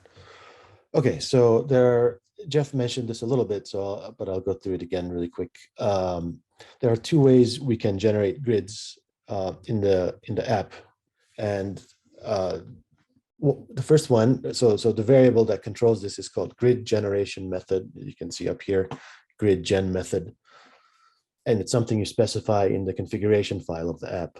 So you can set that to GFDL grid or ESG grid. So it's called, the first option is called GFDL grid because it was the only option we had at first based on the global cubed sphere that GFDL provided for us.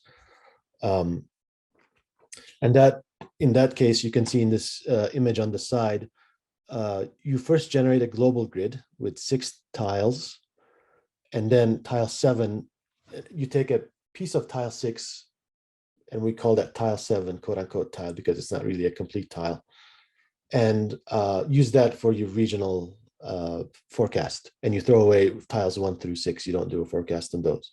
So that's one way to do it. But that can create grids that have some variability in their grid size going from the center. You can see the center here will have slightly larger cell sizes than the edges.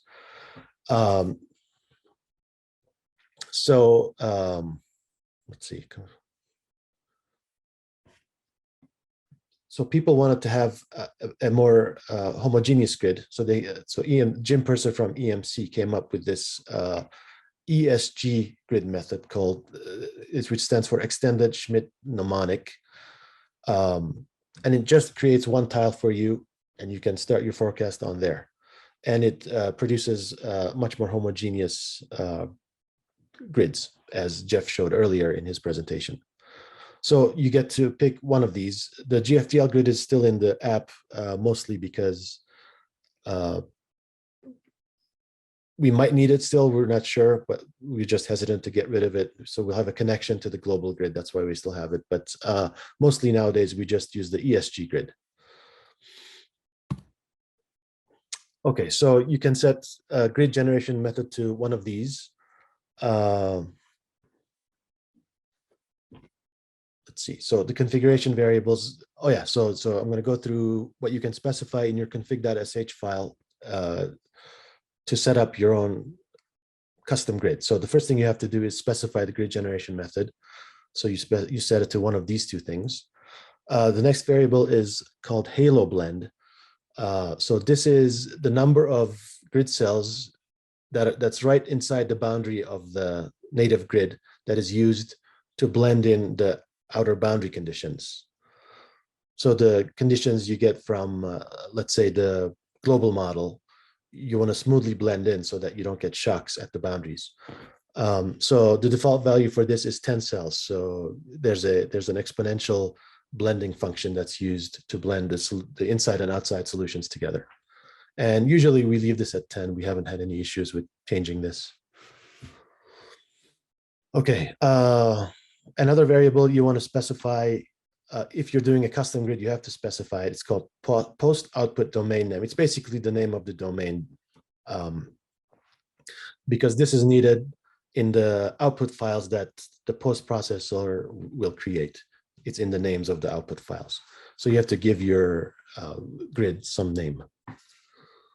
And I'll give an example of how this works in a little bit. Okay, so I'm just going to show you the variables that you need for making an ESG grid, not the GFTL grid, because that's what we're usually using these days. So the first thing you need are the longitude and latitude of the center of the grid, specified by these first two variables. Then you need the grid size delta X in meters and delta Y in the two directions, where X and Y are the horizontal directions, but they're not necessarily, Cartesian coordinates or anything. They're just the directions in the west to east and south to north. Then the number of grid points in each direction, and ESG grid NX and ESG grid NY. And then this variable called wide halo width. And this, you don't need to change this really. We found out you can just leave it at 6. What it is the way we generate the grids and the orography files, we make a grid that's larger than what you really want to begin with by 6 grid points all around the edge. And then we shave those down to get one that's only 4, with a halo of 4 points and 3 points. And you need those extra halos to feed in boundary conditions. It's just a way of, it's just because of the way the code is set up to read in 2 different grids, one 4 halo points, another one with 3 halo points. And yeah, we don't need to really mess with this. So in order for these to be read in effectively when you do your experiment generation, you make sure you don't specify a predefined grid. So this predef grid name, which you're currently using in your experiment now, you want to leave that blank. And then you want to specify some grid generation method, or you want to set it to ESG grid, sorry, because we're going to do an ESG grid specifically. All right, next slide. So that will generate your right component, your native grid, but you also need something called a right component grid. So let's go through what it is. It's the grid to which the output files are interpolated before recording them to a file. And this interpolation and recording to file is done by something called the right component in the forecast model code itself.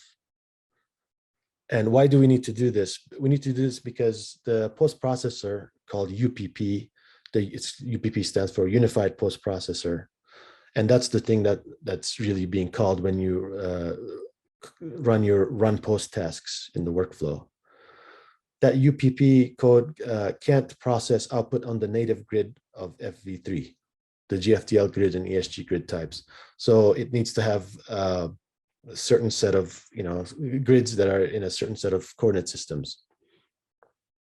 It's like, for example, rotated latitude, longitude, or Lambert conformal. So that's why we have to first go to those grids before the output can be post-processed. So the right component offers the following advantages. It interpolates fields to grids that UPP can process, like I said before. You have to do that, otherwise you don't get post-processed output. It records fields at each output time in a separate file, and it uses a dedicated set of MPI tasks to do that, so that the forecast doesn't have to stop and while data is being recorded to the file.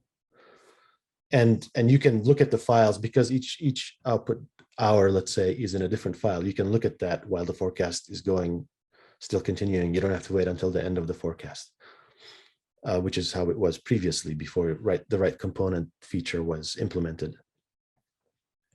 So currently there are 3 types of right component grids you can specify for a given native grid. And that you specify that through this variable called right component output grid. You can set it to regional lat long, which is just lat long actually, or rotated lat long, or Lambert conformal. Those are the 3 coordinate systems you can use.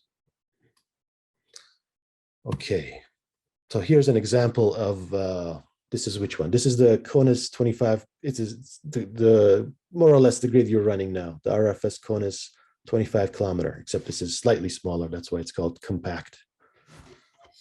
So here's an example. So in this figure, the red is the boundary of the native grid, the red dashed line here.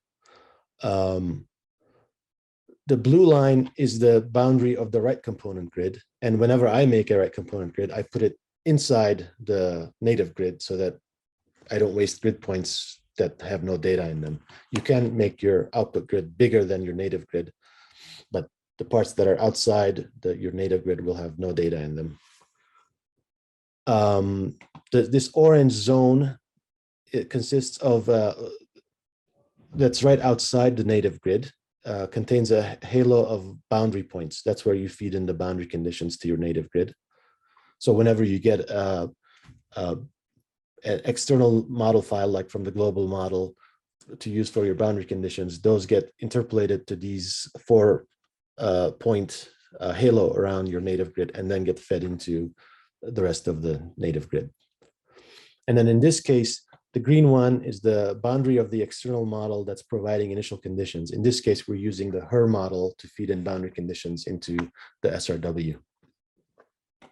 And obviously, your external model for boundary conditions has to be outside of your halo zone. So that's why the green line is outside of the orange zone in this case. All right. Here's a close-up of that grid, northeast corner. You can see the same thing here. The red is your native grid with the 4 halo zone, a 4-cell halo zone that feeds in the boundary conditions. It gets those from the green, let's say, the green external model. And then, by the way, this blending that happens is that 10-point zone of blending happens inside the red.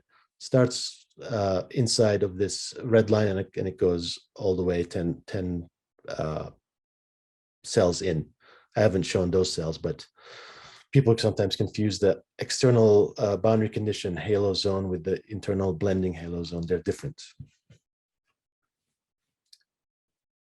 Okay. Okay, so to finish specifying your right component grid, there are a couple more variables. So first, you have to specify this thing called quilting. It's a flag that's true or false that specifies whether to use the right component at all or not. If you want to use the post processor, you have to turn this on. You could turn it off, in which case you'll get your output on the native grid, but then you can't post process it. So all the runs we're doing today, we're using the right component. So we have quilting set to true. Then there are these 2 variables, right component, right groups, and right tasks per group. These are groups of MPI or groups of processors that are dedicated to doing input output. And if you have a lot of output that's causing your forecast to be delayed or the next output to be backed up, you would increase these, but usually we don't change these from the default values that they're set to. Or well, Yeah, let's leave it at that. Yep. It's a little bit complicated to get into the details of that. Then this thing called right component output grid is the coordinate system of your right component grid. And as I mentioned before, you could have a rotated lat-long coordinate system, a Lambert conformal coordinate system, or a regional lat-long coordinate system. Regional, I don't know why it's called regional. Really, it should just be called lat-long. It's just your regular latitude, longitude coordinate system. And you also need to specify the center coordinates of your right component grid. And usually we set those to those of the native grid.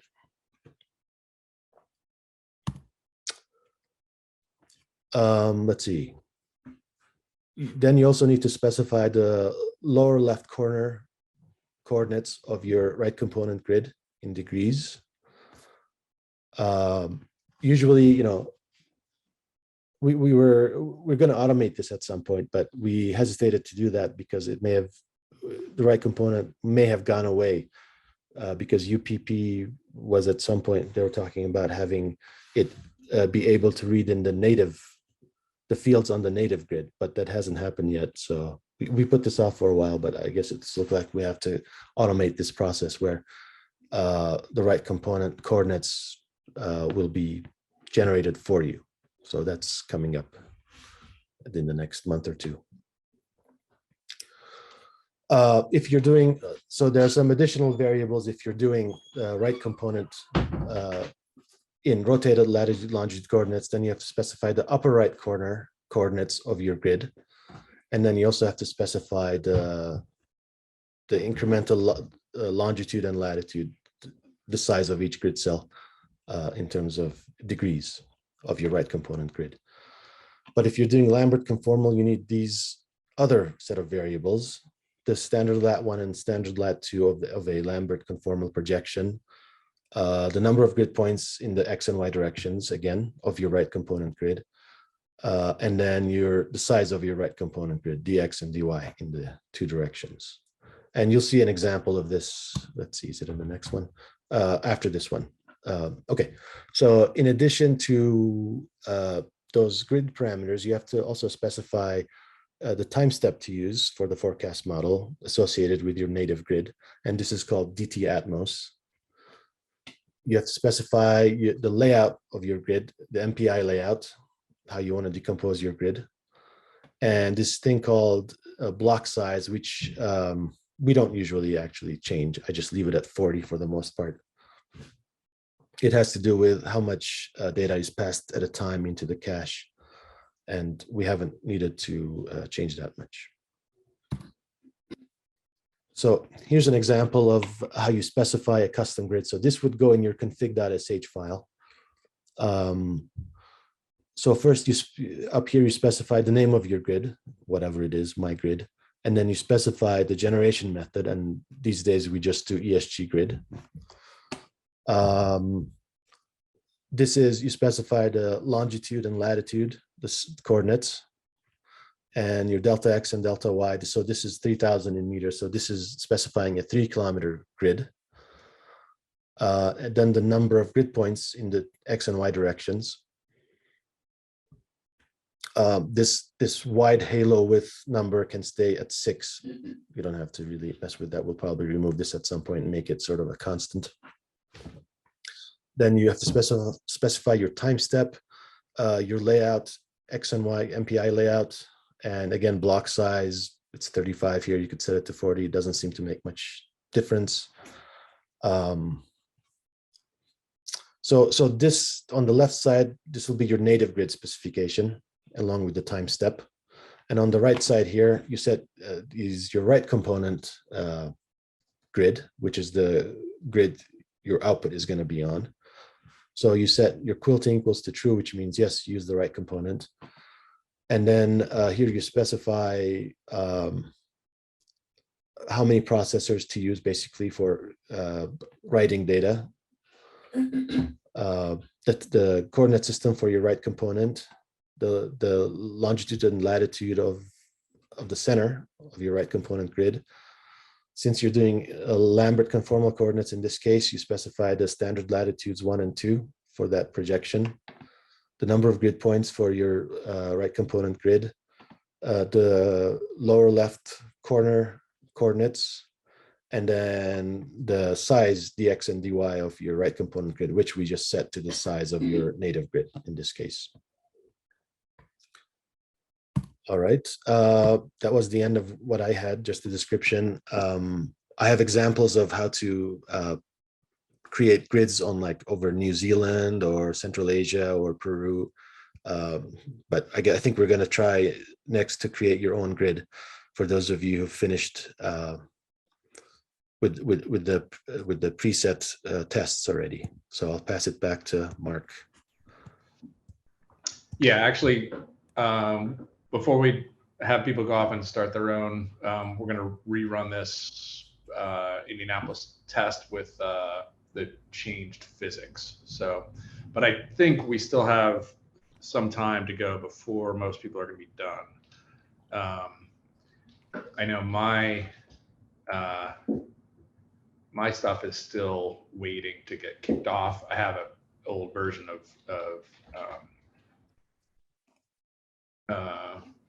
this workflow, but I think still we probably should give people a little bit more time to make sure that they can get through the second workflow. Okay, I'll go back to checking Slack to see if I can help people. Yeah, let me, I'll share my screen again. And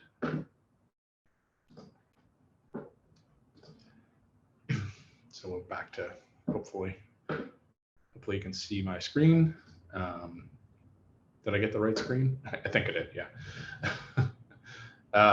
So I think maybe we should take a little break and we can also work through some more questions from people. But I know that the forecast on this workflow takes the longest of all, and it's, yeah, almost a half an hour to run through just the forecast step. So let's let that run for a little bit, and we'll work through some questions on Slack if people are running into problems, and see if we can help you work through those. And then maybe we can come back in, I would say 20 minutes maybe. And so maybe 10 till 2 Eastern time. Fortunately, the last workflow is the fastest one. So we'll get that kicked off then. And we can kind of go over what that workflow is and how it differs from the second one. So let's take a little break, and the rest of us will try to, if you have questions and you want to post them in Slack, we'll work with you to answer those.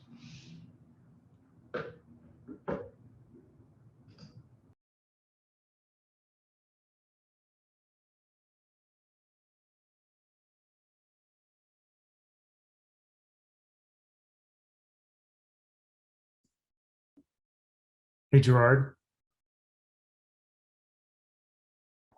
Yes.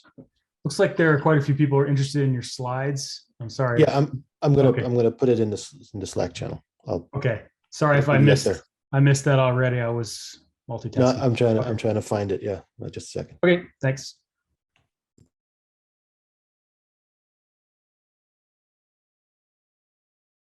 All right.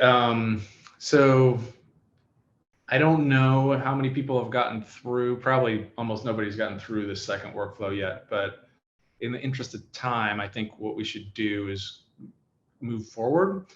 And I checked it. It sounds like we were initially throttled at about 20 compute nodes for everybody. So we've been working to get that upped so everybody has their own compute node available. It sounds like we should be able to leave these instances up for for a while after the course ends, so you guys can continue to sort of work and get your results as the workflow completes or workflows complete. So don't panic if you haven't gotten everything through the queue yet or anything. So I think what we'll do now is just kind of I mean, you can check on your workflow again. Like for me, I actually found that mine didn't even start, so I went ahead and killed it. I have an old version of it, so I don't need to run through it again. But you know, ideally you'd see this when you run recovered stat. Otherwise, like my previous, or the one I tried just a few minutes ago, looks more like this. These things, as we get the computes spun up, they should start to work through it and complete. And again, there's no problem with starting another workflow while we wait for the other one to complete. So when you do get done, you're going to generate your plots the same way as we did before. The one change here, basically, if you're in the same window that you were in to begin with, you don't have to re-export your home RRFS variable, but you will want to change your EXPT dir to the GST_ND_V16. So if you can run that export EXP dir equals $PWD if you're in that directory. So $PWD, for those who don't know, it's it's like the current working directory. The P stands for something I can't remember. So once you have your experiment directory pointed to the right place, you can run that home RFS. Yes, I see. This should have like a $sign in front of it. So that indicates the $sign home RFS indicates that it's an environment variable. So when you run that, that will generate the plots in your experiment directory under basically the same thing, same location. Just it'll be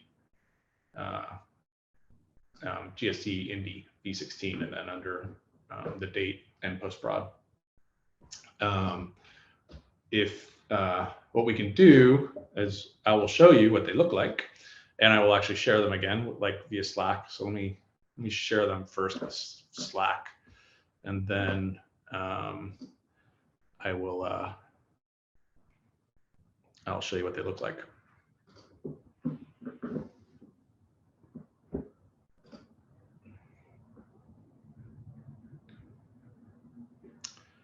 So let's see, we want this guy.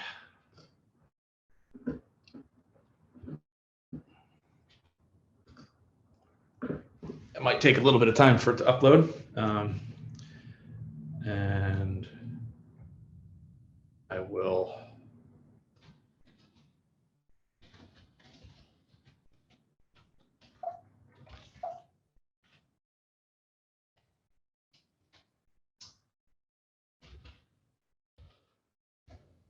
Got everything here. All right, so those were the CONUS ones. We're gonna get rid of those. This, hopefully everybody can see, are the new plots over Indianapolis. So unfortunately, the plotting routine still wants to plot it on an entire CONUS, so you kind of have to zoom in to look at the specifics of this. But in this like in this application, it's just a couple of button pushes to get there. So you can see we're definitely a little bit more finer resolution than we were before, and we'll get some maybe more ones.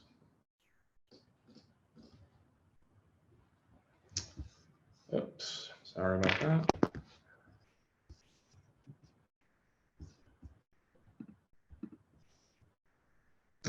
You definitely are seeing some pretty severe stuff going on pretty much right over Indianapolis. Let's see, this is precipitation, accumulated precipitation. at 3 hours, and at 6 hours.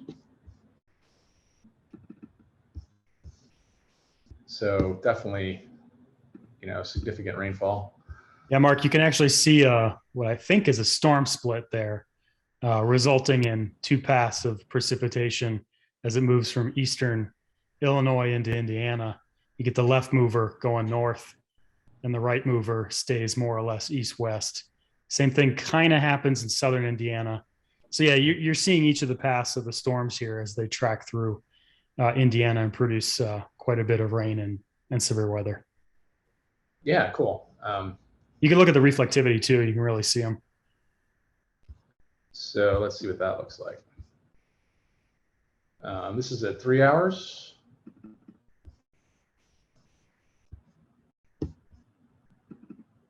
Yep, and there were quite a few reports with those storms in southern Indiana. Yeah, were there tornadoes that occurred? I believe so, yeah. Yep. Yeah, and here we have it 6. Yeah, so there it's kind of congealed into a squall line, maybe trying to bow a little bit. And you can see that might actually be an outflow boundary to the south that's going south and east there. Yep.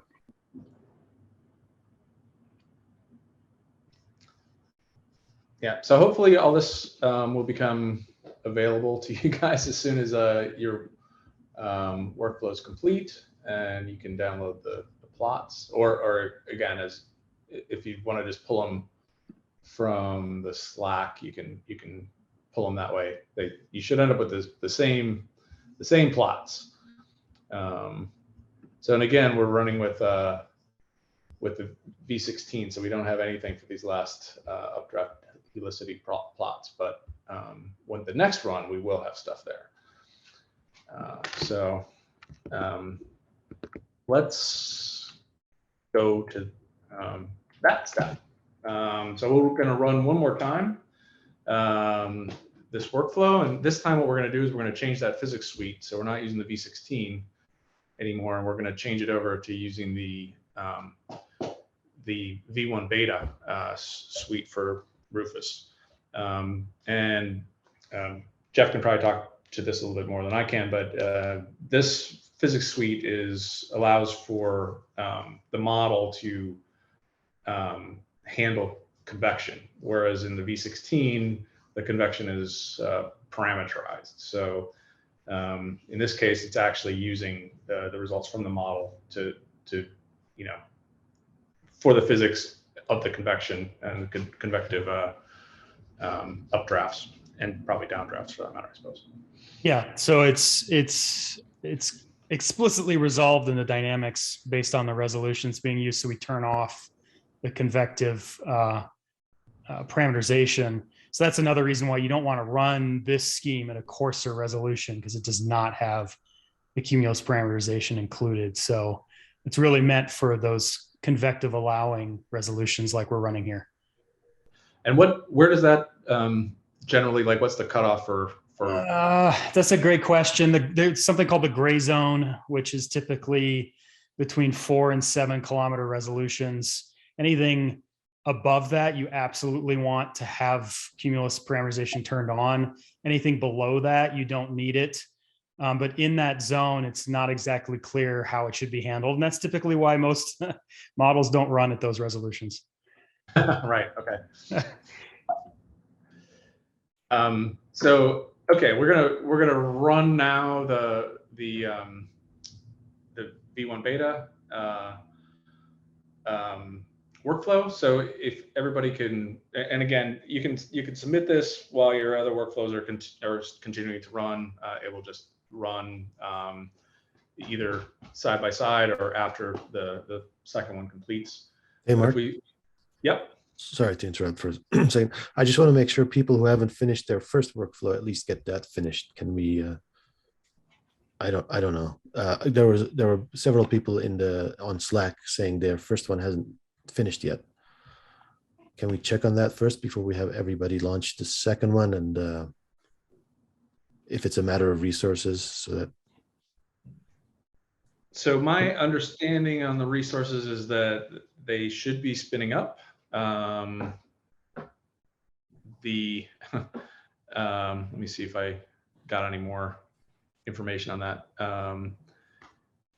Yeah, I don't know. Like those resources should be available. If they're not, available yet, they will be available soon. We'll keep these nodes running, and so people can continue to monitor as their job hopefully goes through. And we could probably continue to work on, making sure that happens over Slack. It's possible that a few of those nodes are, misconfigured possibly, but we'd have to go on a one-by-one basis, I think, to look at that.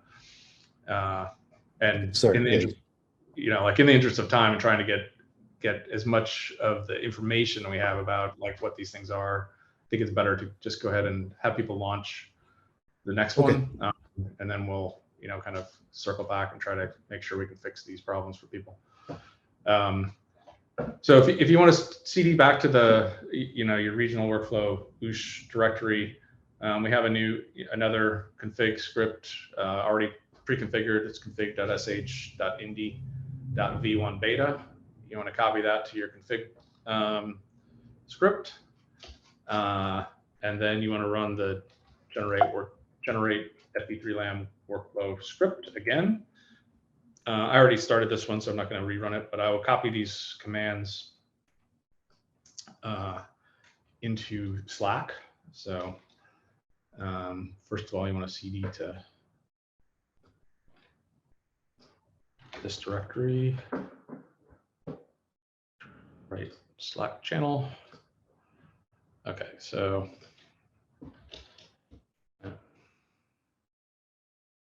that's the directory you want to CD to. And you want to copy this config file, and you want to run the generate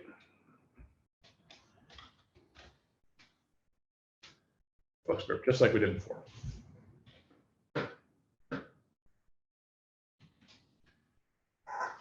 And we'll see that shell showing that we're now running something in that directory. We'll see what's going on there.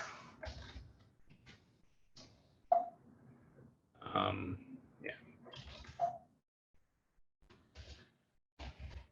And looks like mine actually got started finally.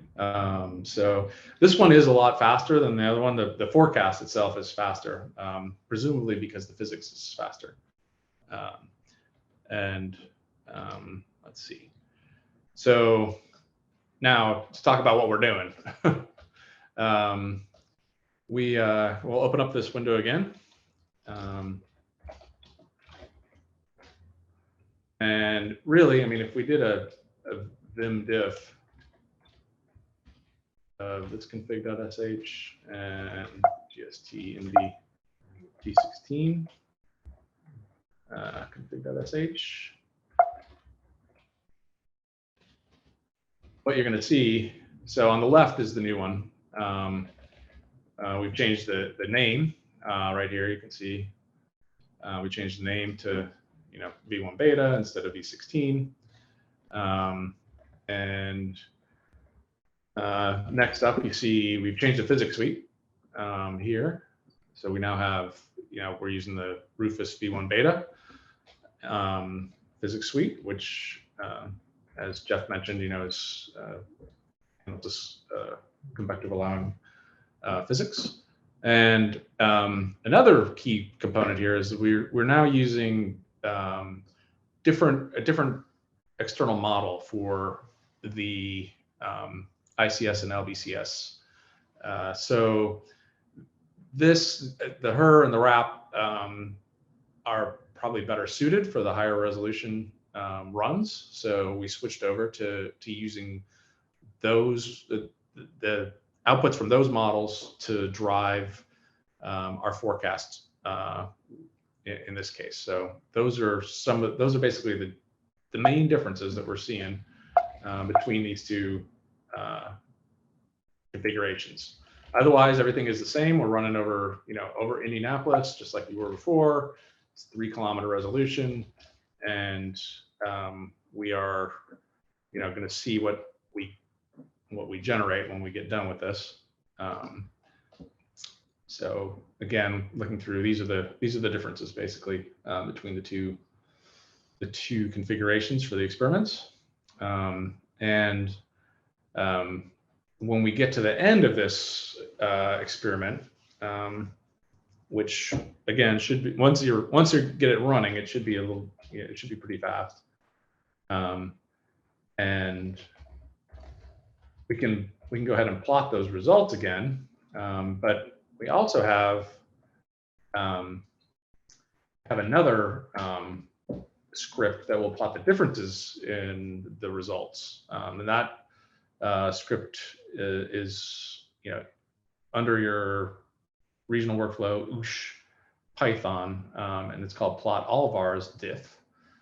So it'll plot the difference between two runs that are basically on the same grid. So you can't use it to plot the differences between, say, the CONUS run and the run over in the first run over Indianapolis. But for these two runs that we're running over Indianapolis, we can use this.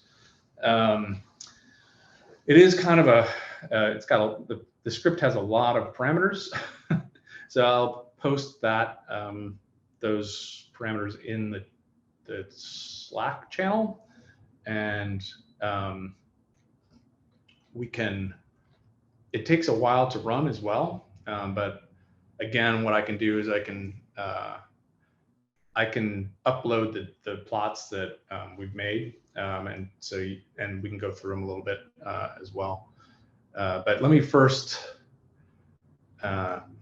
get that command.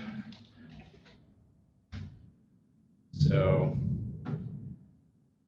this is what you're going to want to run once both of those Indianapolis workflows have completed. You're going to run this command. Hold on.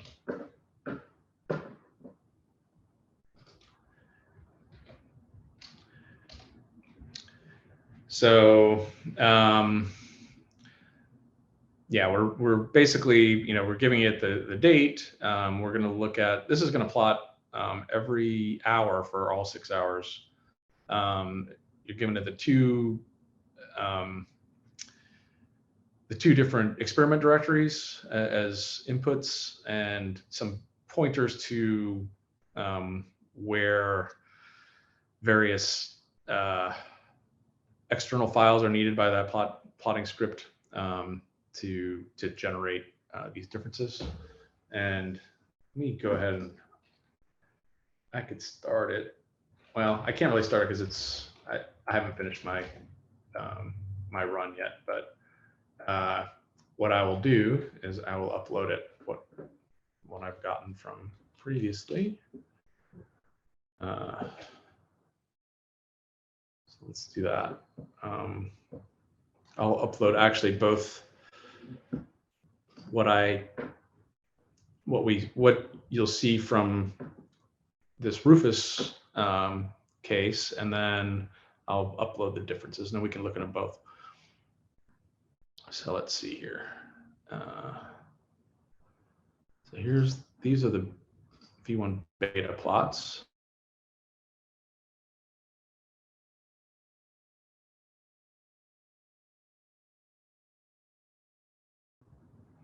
Just make sure. Let's see what.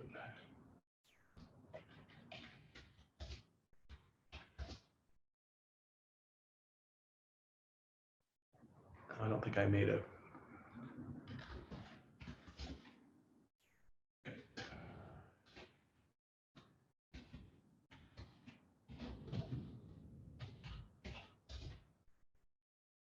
Okay, so let me upload the differences as well.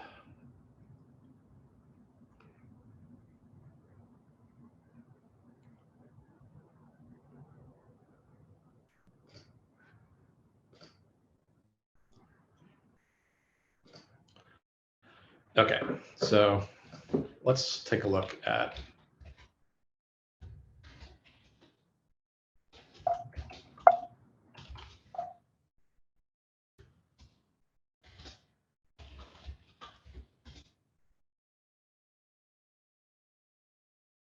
okay. So I don't know, Jeff, are there any particular plots that, you know, are kind of demonstrative of what we would see different?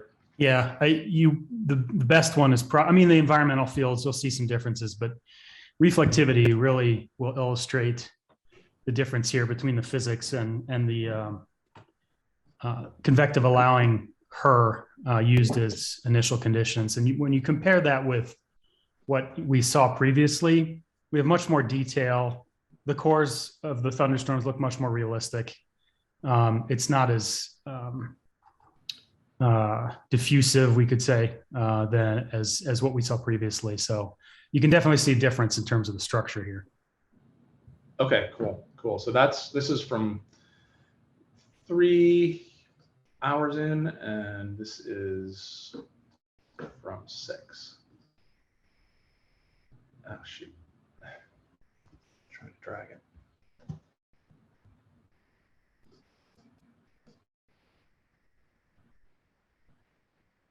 Yeah, it definitely looks a bit different from what we had seen previously. If I could maybe bring that up and we'll compare.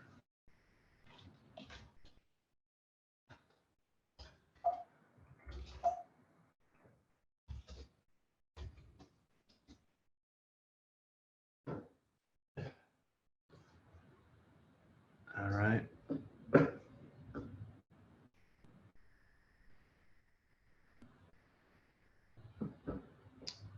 Where's the reflectivity? Here we go.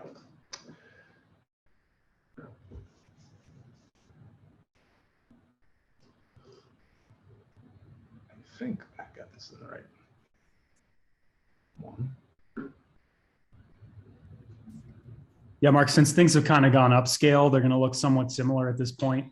If you look at early in the forecast, when things are a little bit more discrete, Okay. probably see a bigger difference there. Yeah. All right, so let's see where I gotta find that one. Here. Okay, so this one is from 3 hours. Yeah, this will illustrate it well. And then we'll go to 3 hours over here. So not sure I'm at quite exactly the same.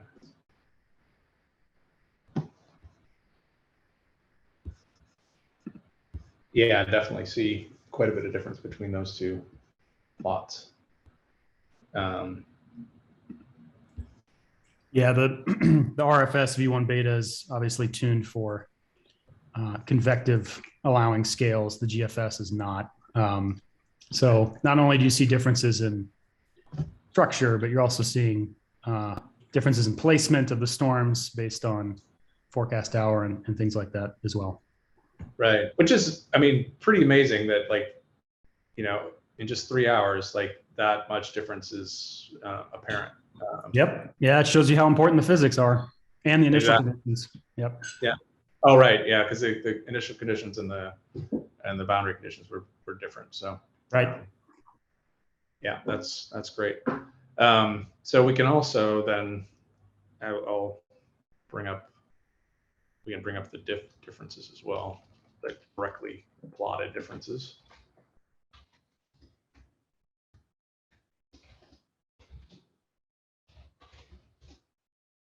All right. So this is what you'll see when you run the when you run that plot, all of our differences. And so you at the top of the screen, you see, you know, left-hand side, which is the V16. The right-hand side is the Rufus beta, and then down below is the differences between the two. So these are winds, you know, definitely differences there. If you look at add.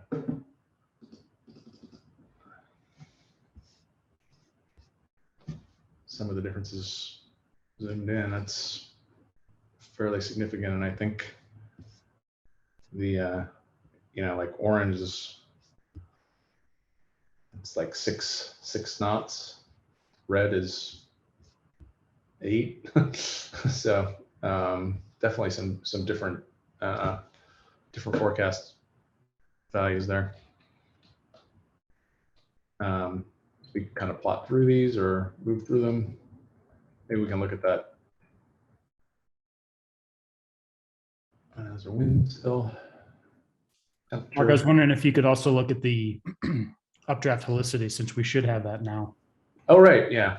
Let's look at that on the. But go ahead and finish. Sorry. Yeah. Yeah. So, I mean, these are temperature differences, which are pretty substantial. I mean, it looks like, which one is, do you know which one is positive? You know, like what's subtracted from the other? Is it the first, the left-hand side is subtracted from the other for the difference? Or is it the other way around? I think it's the one on the right, which I think is the RFS V1 minus what's on the left, which is GFS. Okay. Since we have a mostly positive impact. Yeah. For the temperature, and that's what you would expect. Yep. Yeah. In that case, yes. Oh, these are, I guess one difference here is that this is plotted every hour versus the initial plots were only at 3 hours and 6 hours. So you can kind of see the whole storm move through some of these, or the differences between them. So that is accumulated precipitation.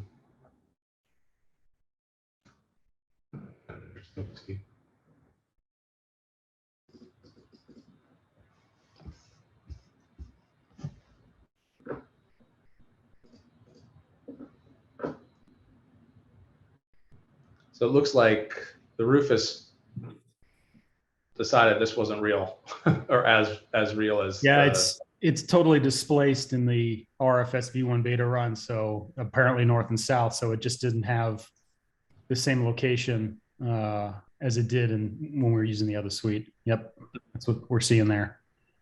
Okay, and so here's reflectivity differences. Should echo the precip. Yeah, if we just like scroll through those. Mm-hmm.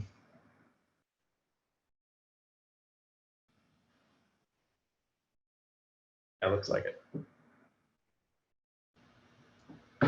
And then for the helicity, I don't know if we did. I don't think we plotted a difference because there was none. But if we go back to the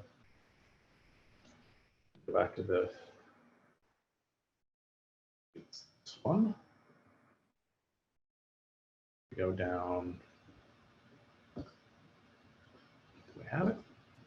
Oh, we have some, but it's not a lot. Yeah, you should have to zoom in to see it.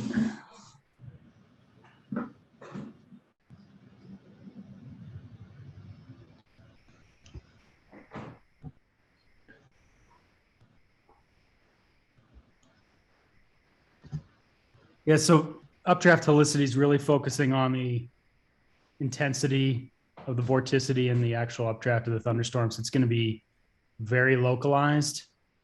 And so you can see we have maybe some updraft helicity tracks in extreme southern Indiana and south central Indiana. I don't know how long these are integrated for, if it's just the past hour. Sometimes it helps if it's integrated over a longer period, then you can track the updraft. Well, this is from 6 hours. We'll see. It looks like it's a little bit more. Yeah, there you can see a pretty strong updraft tracking through northern Kentucky. So this is a little bit easier to see. Yep.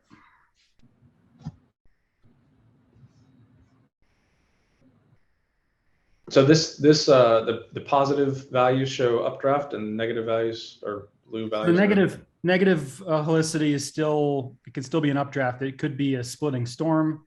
So it's rotating in the other direction. When you have a supercell that splits, you have what's called a left mover, which is the one that typically goes to the north. The right mover is the one that goes to the south. So if you're seeing negative values, that's typically associated with a left mover that's rotating in the opposite direction. Okay. Okay. Yeah. Awesome. All right. So I think let's go back to. So I posted this command, I think, into the chat, so people have that to generate their own difference files. And you can download them again. Oh, so when you go to download them, these will be in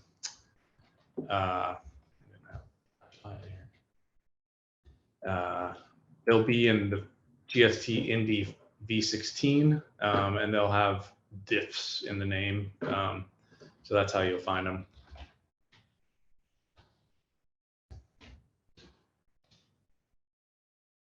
And I think that concludes the stuff we were going to work through. So we still have, time for folks, if you want to try it out on your own, like setting up your own experiment to try to run through. You're welcome to try that. I would recommend, just sticking with either the CONUS or with a grid of the same size, probably ish, smaller grid, to make sure you can get it through the queue in a reasonable amount of time. And we can, take questions on Slack as you work through. Same with trying to figure out if you are having problems with any of the workflows that we've gone through today. We can try to work through that with you as well. I think the last bit is we are going to be having this public release very soon. Encourage you all to go download it, and you'll find links to it here on epic.noaa.gov, and try it out, build the code. We'll have extensive documentation on how to build it, how to run it. You can run these same kind of cases on your own system, or on one of the supported systems if you have access there. And I think that's the sum of what we're going to talk about. So thank you for joining, and we'll be here to help you work through some stuff over the next 35 minutes or so. And I think we can probably continue to answer questions past that. May not be quite in real time, but we'll try to keep an eye on this Slack channel so we can work with people asynchronously. So I guess with that, maybe I can turn it over. Jamil, do you have anything more you want to add? Leave the floor open for participants to ask questions, and then also I believe Rex had a feedback form. Rex, will you be sending that out right after this, or are you gonna just email it whenever you get a chance? Hey, Peter here, but Rex will be sending out a feedback form shortly after 3 p.m. this afternoon Eastern time. And along with that, you will receive a link to your certification for having taken the course. Awesome, thank you. No problem. So with that, as Mark mentioned out, we do have a few minutes. So if you guys want to, dedicate this time, we can answer questions now or via Slack. So does anyone have a preference?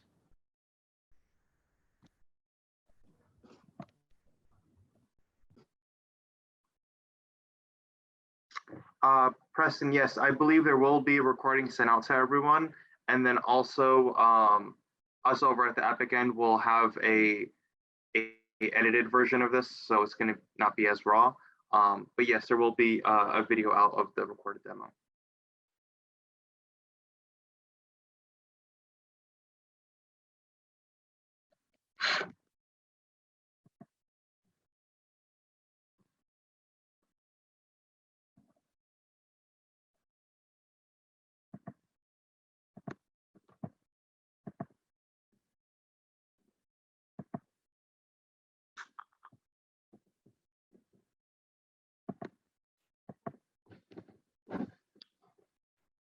looking on how to unmute people.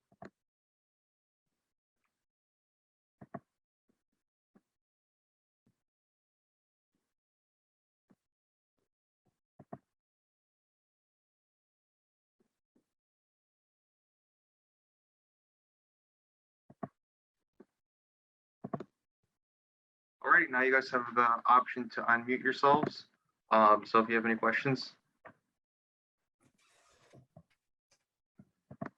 Yes, I do have a question.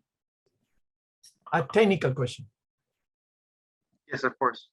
Yeah, my name is Hernán Arango, and of course, I'm new to all this and ocean models, but I was very interested in the technical description of the regional model, and you were explaining the orange grid that is outside the 4-tile grid, the halo.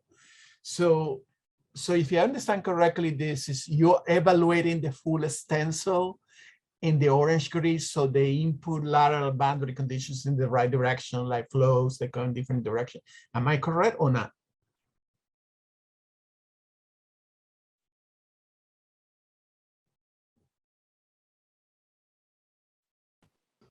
I think that's probably for you, Gerard. Yeah, probably. I'm sorry, could you repeat that one? I missed I Okay, missed the in question. the regional grid, you color different stencils at the lateral boundary conditions, and there is this specific orange grid that you draw in. They have four wide cell grid. Yes. So, Yep. do you evaluate the numerical kernel in the orange region so the input boundary conditions into the computational regional domain is in the right direction, or what is the, I don't understand what the orange grid is for. So you take your your external model, let's say it's the GFS, Yeah, and you interpolate values from that onto the orange grid points. that's correct. Yeah, okay. And then you use it's just so that when you get to the edge and you're applying your numerical scheme, for solving the momentum equation or whatever. So you have values as you get to the edge. So, and those values are from an external model. Yeah, good for you. That's a fantastic boundary condition.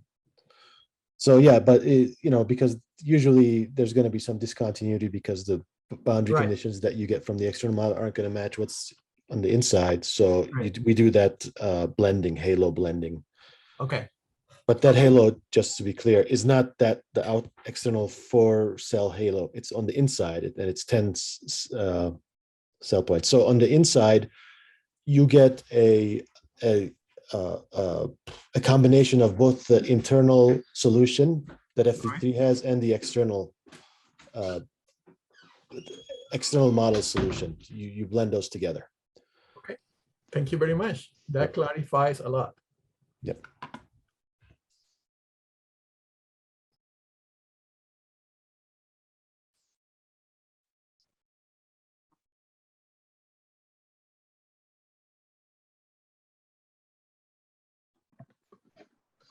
Does anyone else have any other questions? This is Joe Helmers. I have a question. Has anybody tried to do the build for this application in Amazon Linux?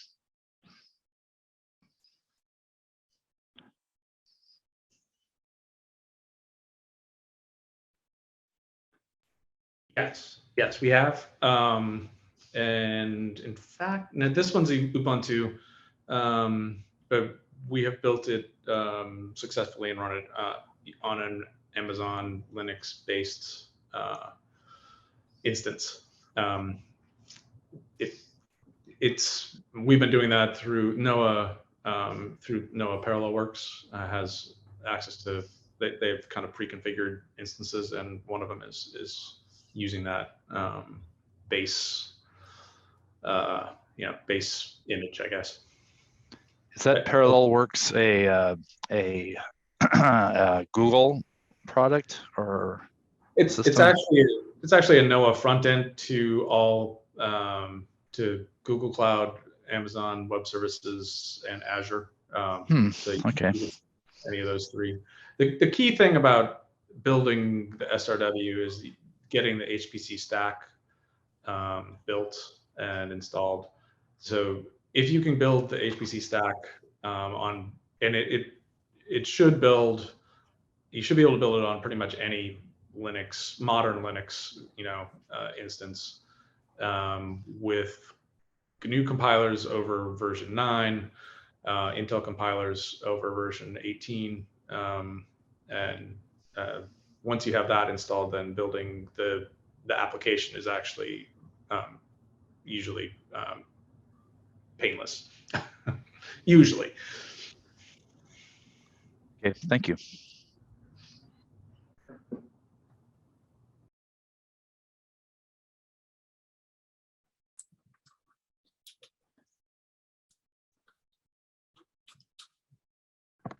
Yes, Frank?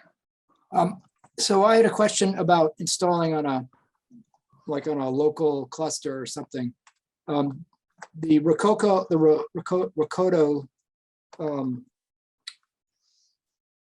workflow is just workflow control. Is that correct? So if I were to install this the way we would like the WRF, you just install it in its directory and run the scripts on their own.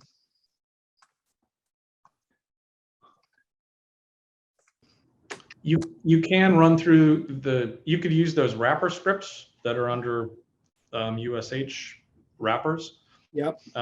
You can run those, by manually, and you would want to run them on a compute node or a hefty,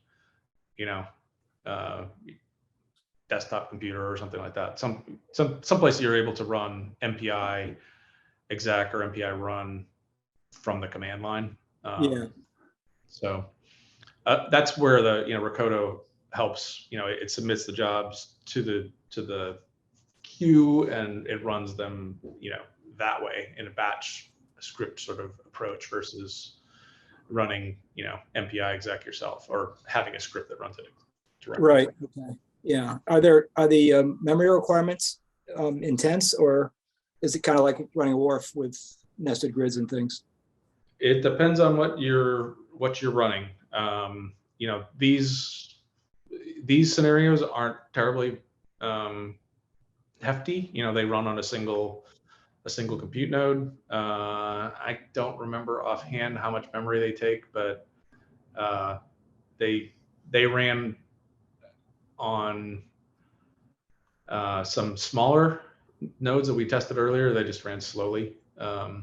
So I don't think the memory requirements for these particular forecasts are particularly high.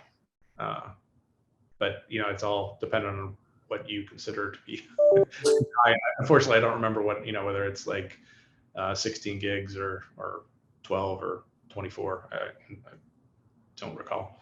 Okay, that's good. Thank you.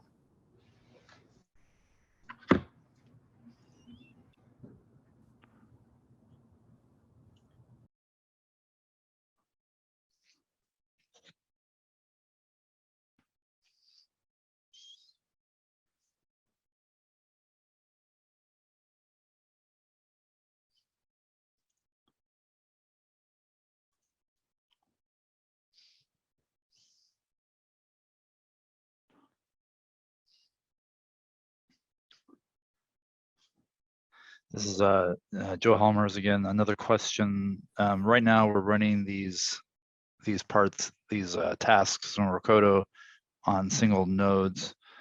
Does this particular application we're using, does it use OpenMP, or has the capability of using MPI? So all of the steps are run using MPI, and I believe they're all built with OpenMP enabled as well. So you could run in hybrid mode with OpenMP threads and MPI, threading or whatever you want to call it as well. That you can configure all that, with using the various parameters in the config.sh, and generally the UFS performs better with just MPI parallelization up to a certain point, at which point you start to lose some of the scalability with just MPI, and it helps to switch over to using OpenMP. It also can help you fit more memory per node. But for the forecast sizes that we're doing here, it doesn't make any sense to use the OpenMP threading for this, resolution. So, but so for the example, what we're running today, it's using MPI. It's just running on a single node. Is that true? Yes, that's right. Okay. And part of the reason we did that was because, well, there's a little bit of the wrinkles on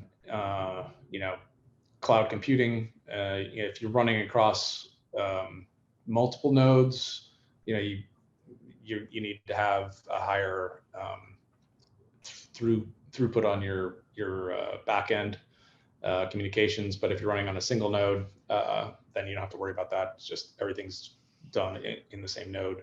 So it's a little cheap, like it's probably going to be a little bit faster to run on a single node with 72 cores, and a little bit cheaper than to run on four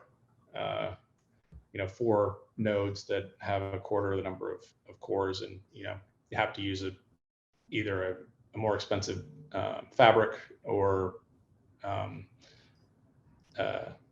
so I mean, basically that was one of the main reasons we picked using just a single node for this version. Makes sense.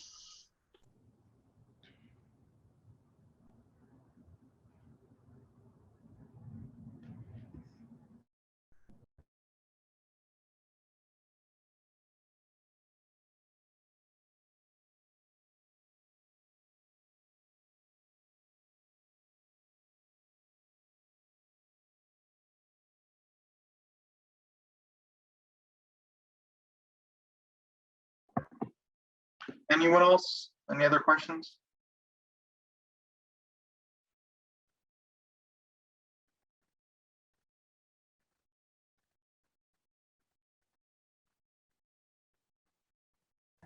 Yeah, I've got a quick question. So first of all, I really appreciate y'all putting on this course here. It's really useful to just learn about all the different grids and option spaces. I'm really interested in specifying exact observations in the data lake to see sort of basically if I can do an Aussie with sort of short forecasts here. And I was wondering if there's ways for me to easily configure sort of different inputs to the run so that I can use different boundary conditions in different assimilated data.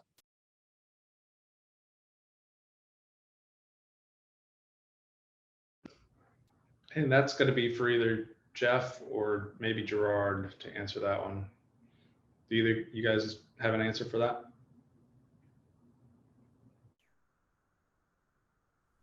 Well, I'm going to have to apologize. I was busy trying to get my slides exported and uploaded. Could you briefly repeat the gist of your question? My apologies. Sure thing, Jeff. Yeah, so this is Charlie Powell at Michigan, and I'm just interested in running multiple experiments with sort of slightly different observations and observation parameters.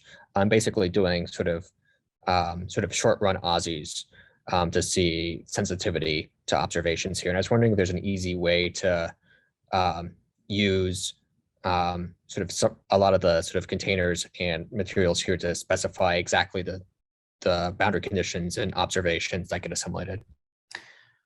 That's a great question. We are working on getting GSI implemented into the short range weather app. That is going to come in the next couple of weeks, I hope.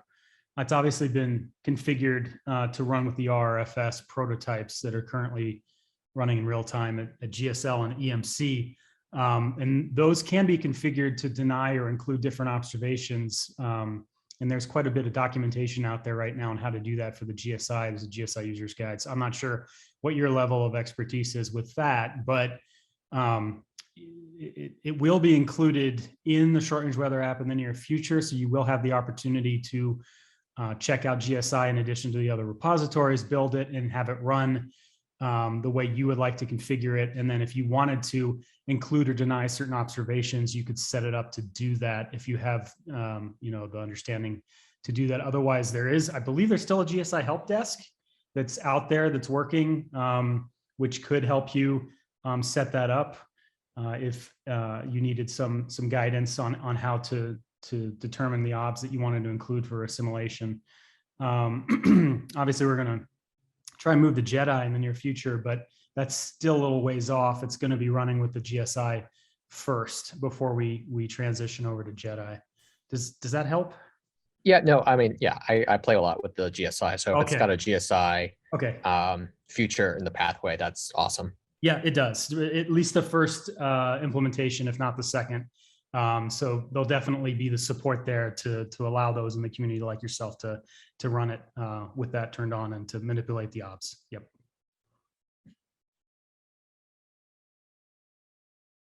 Sorry, it's not quite ready yet, though.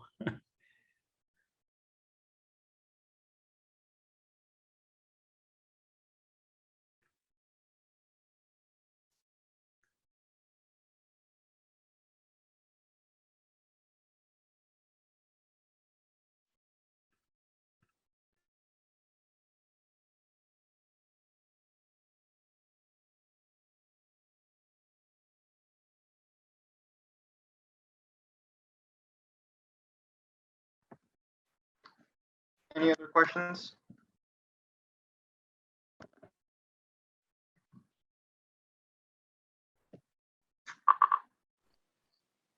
Jessica's asking about the output from the UPP files and whether it's fixed. Can we get a confirmation from Jeff? Yeah, it's set up to output as GRIB2 format.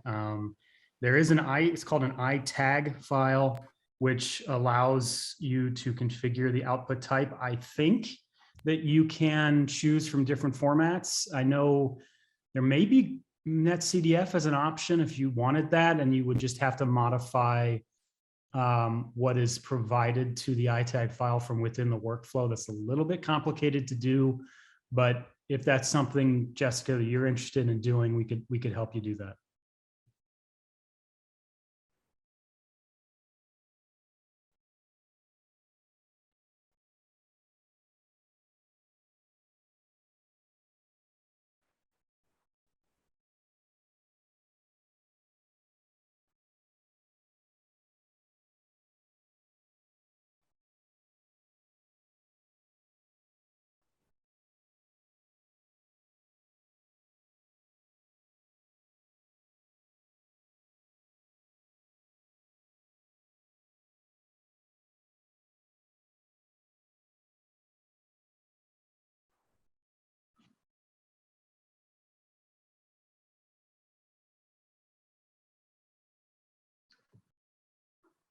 Anyone else? Any other questions?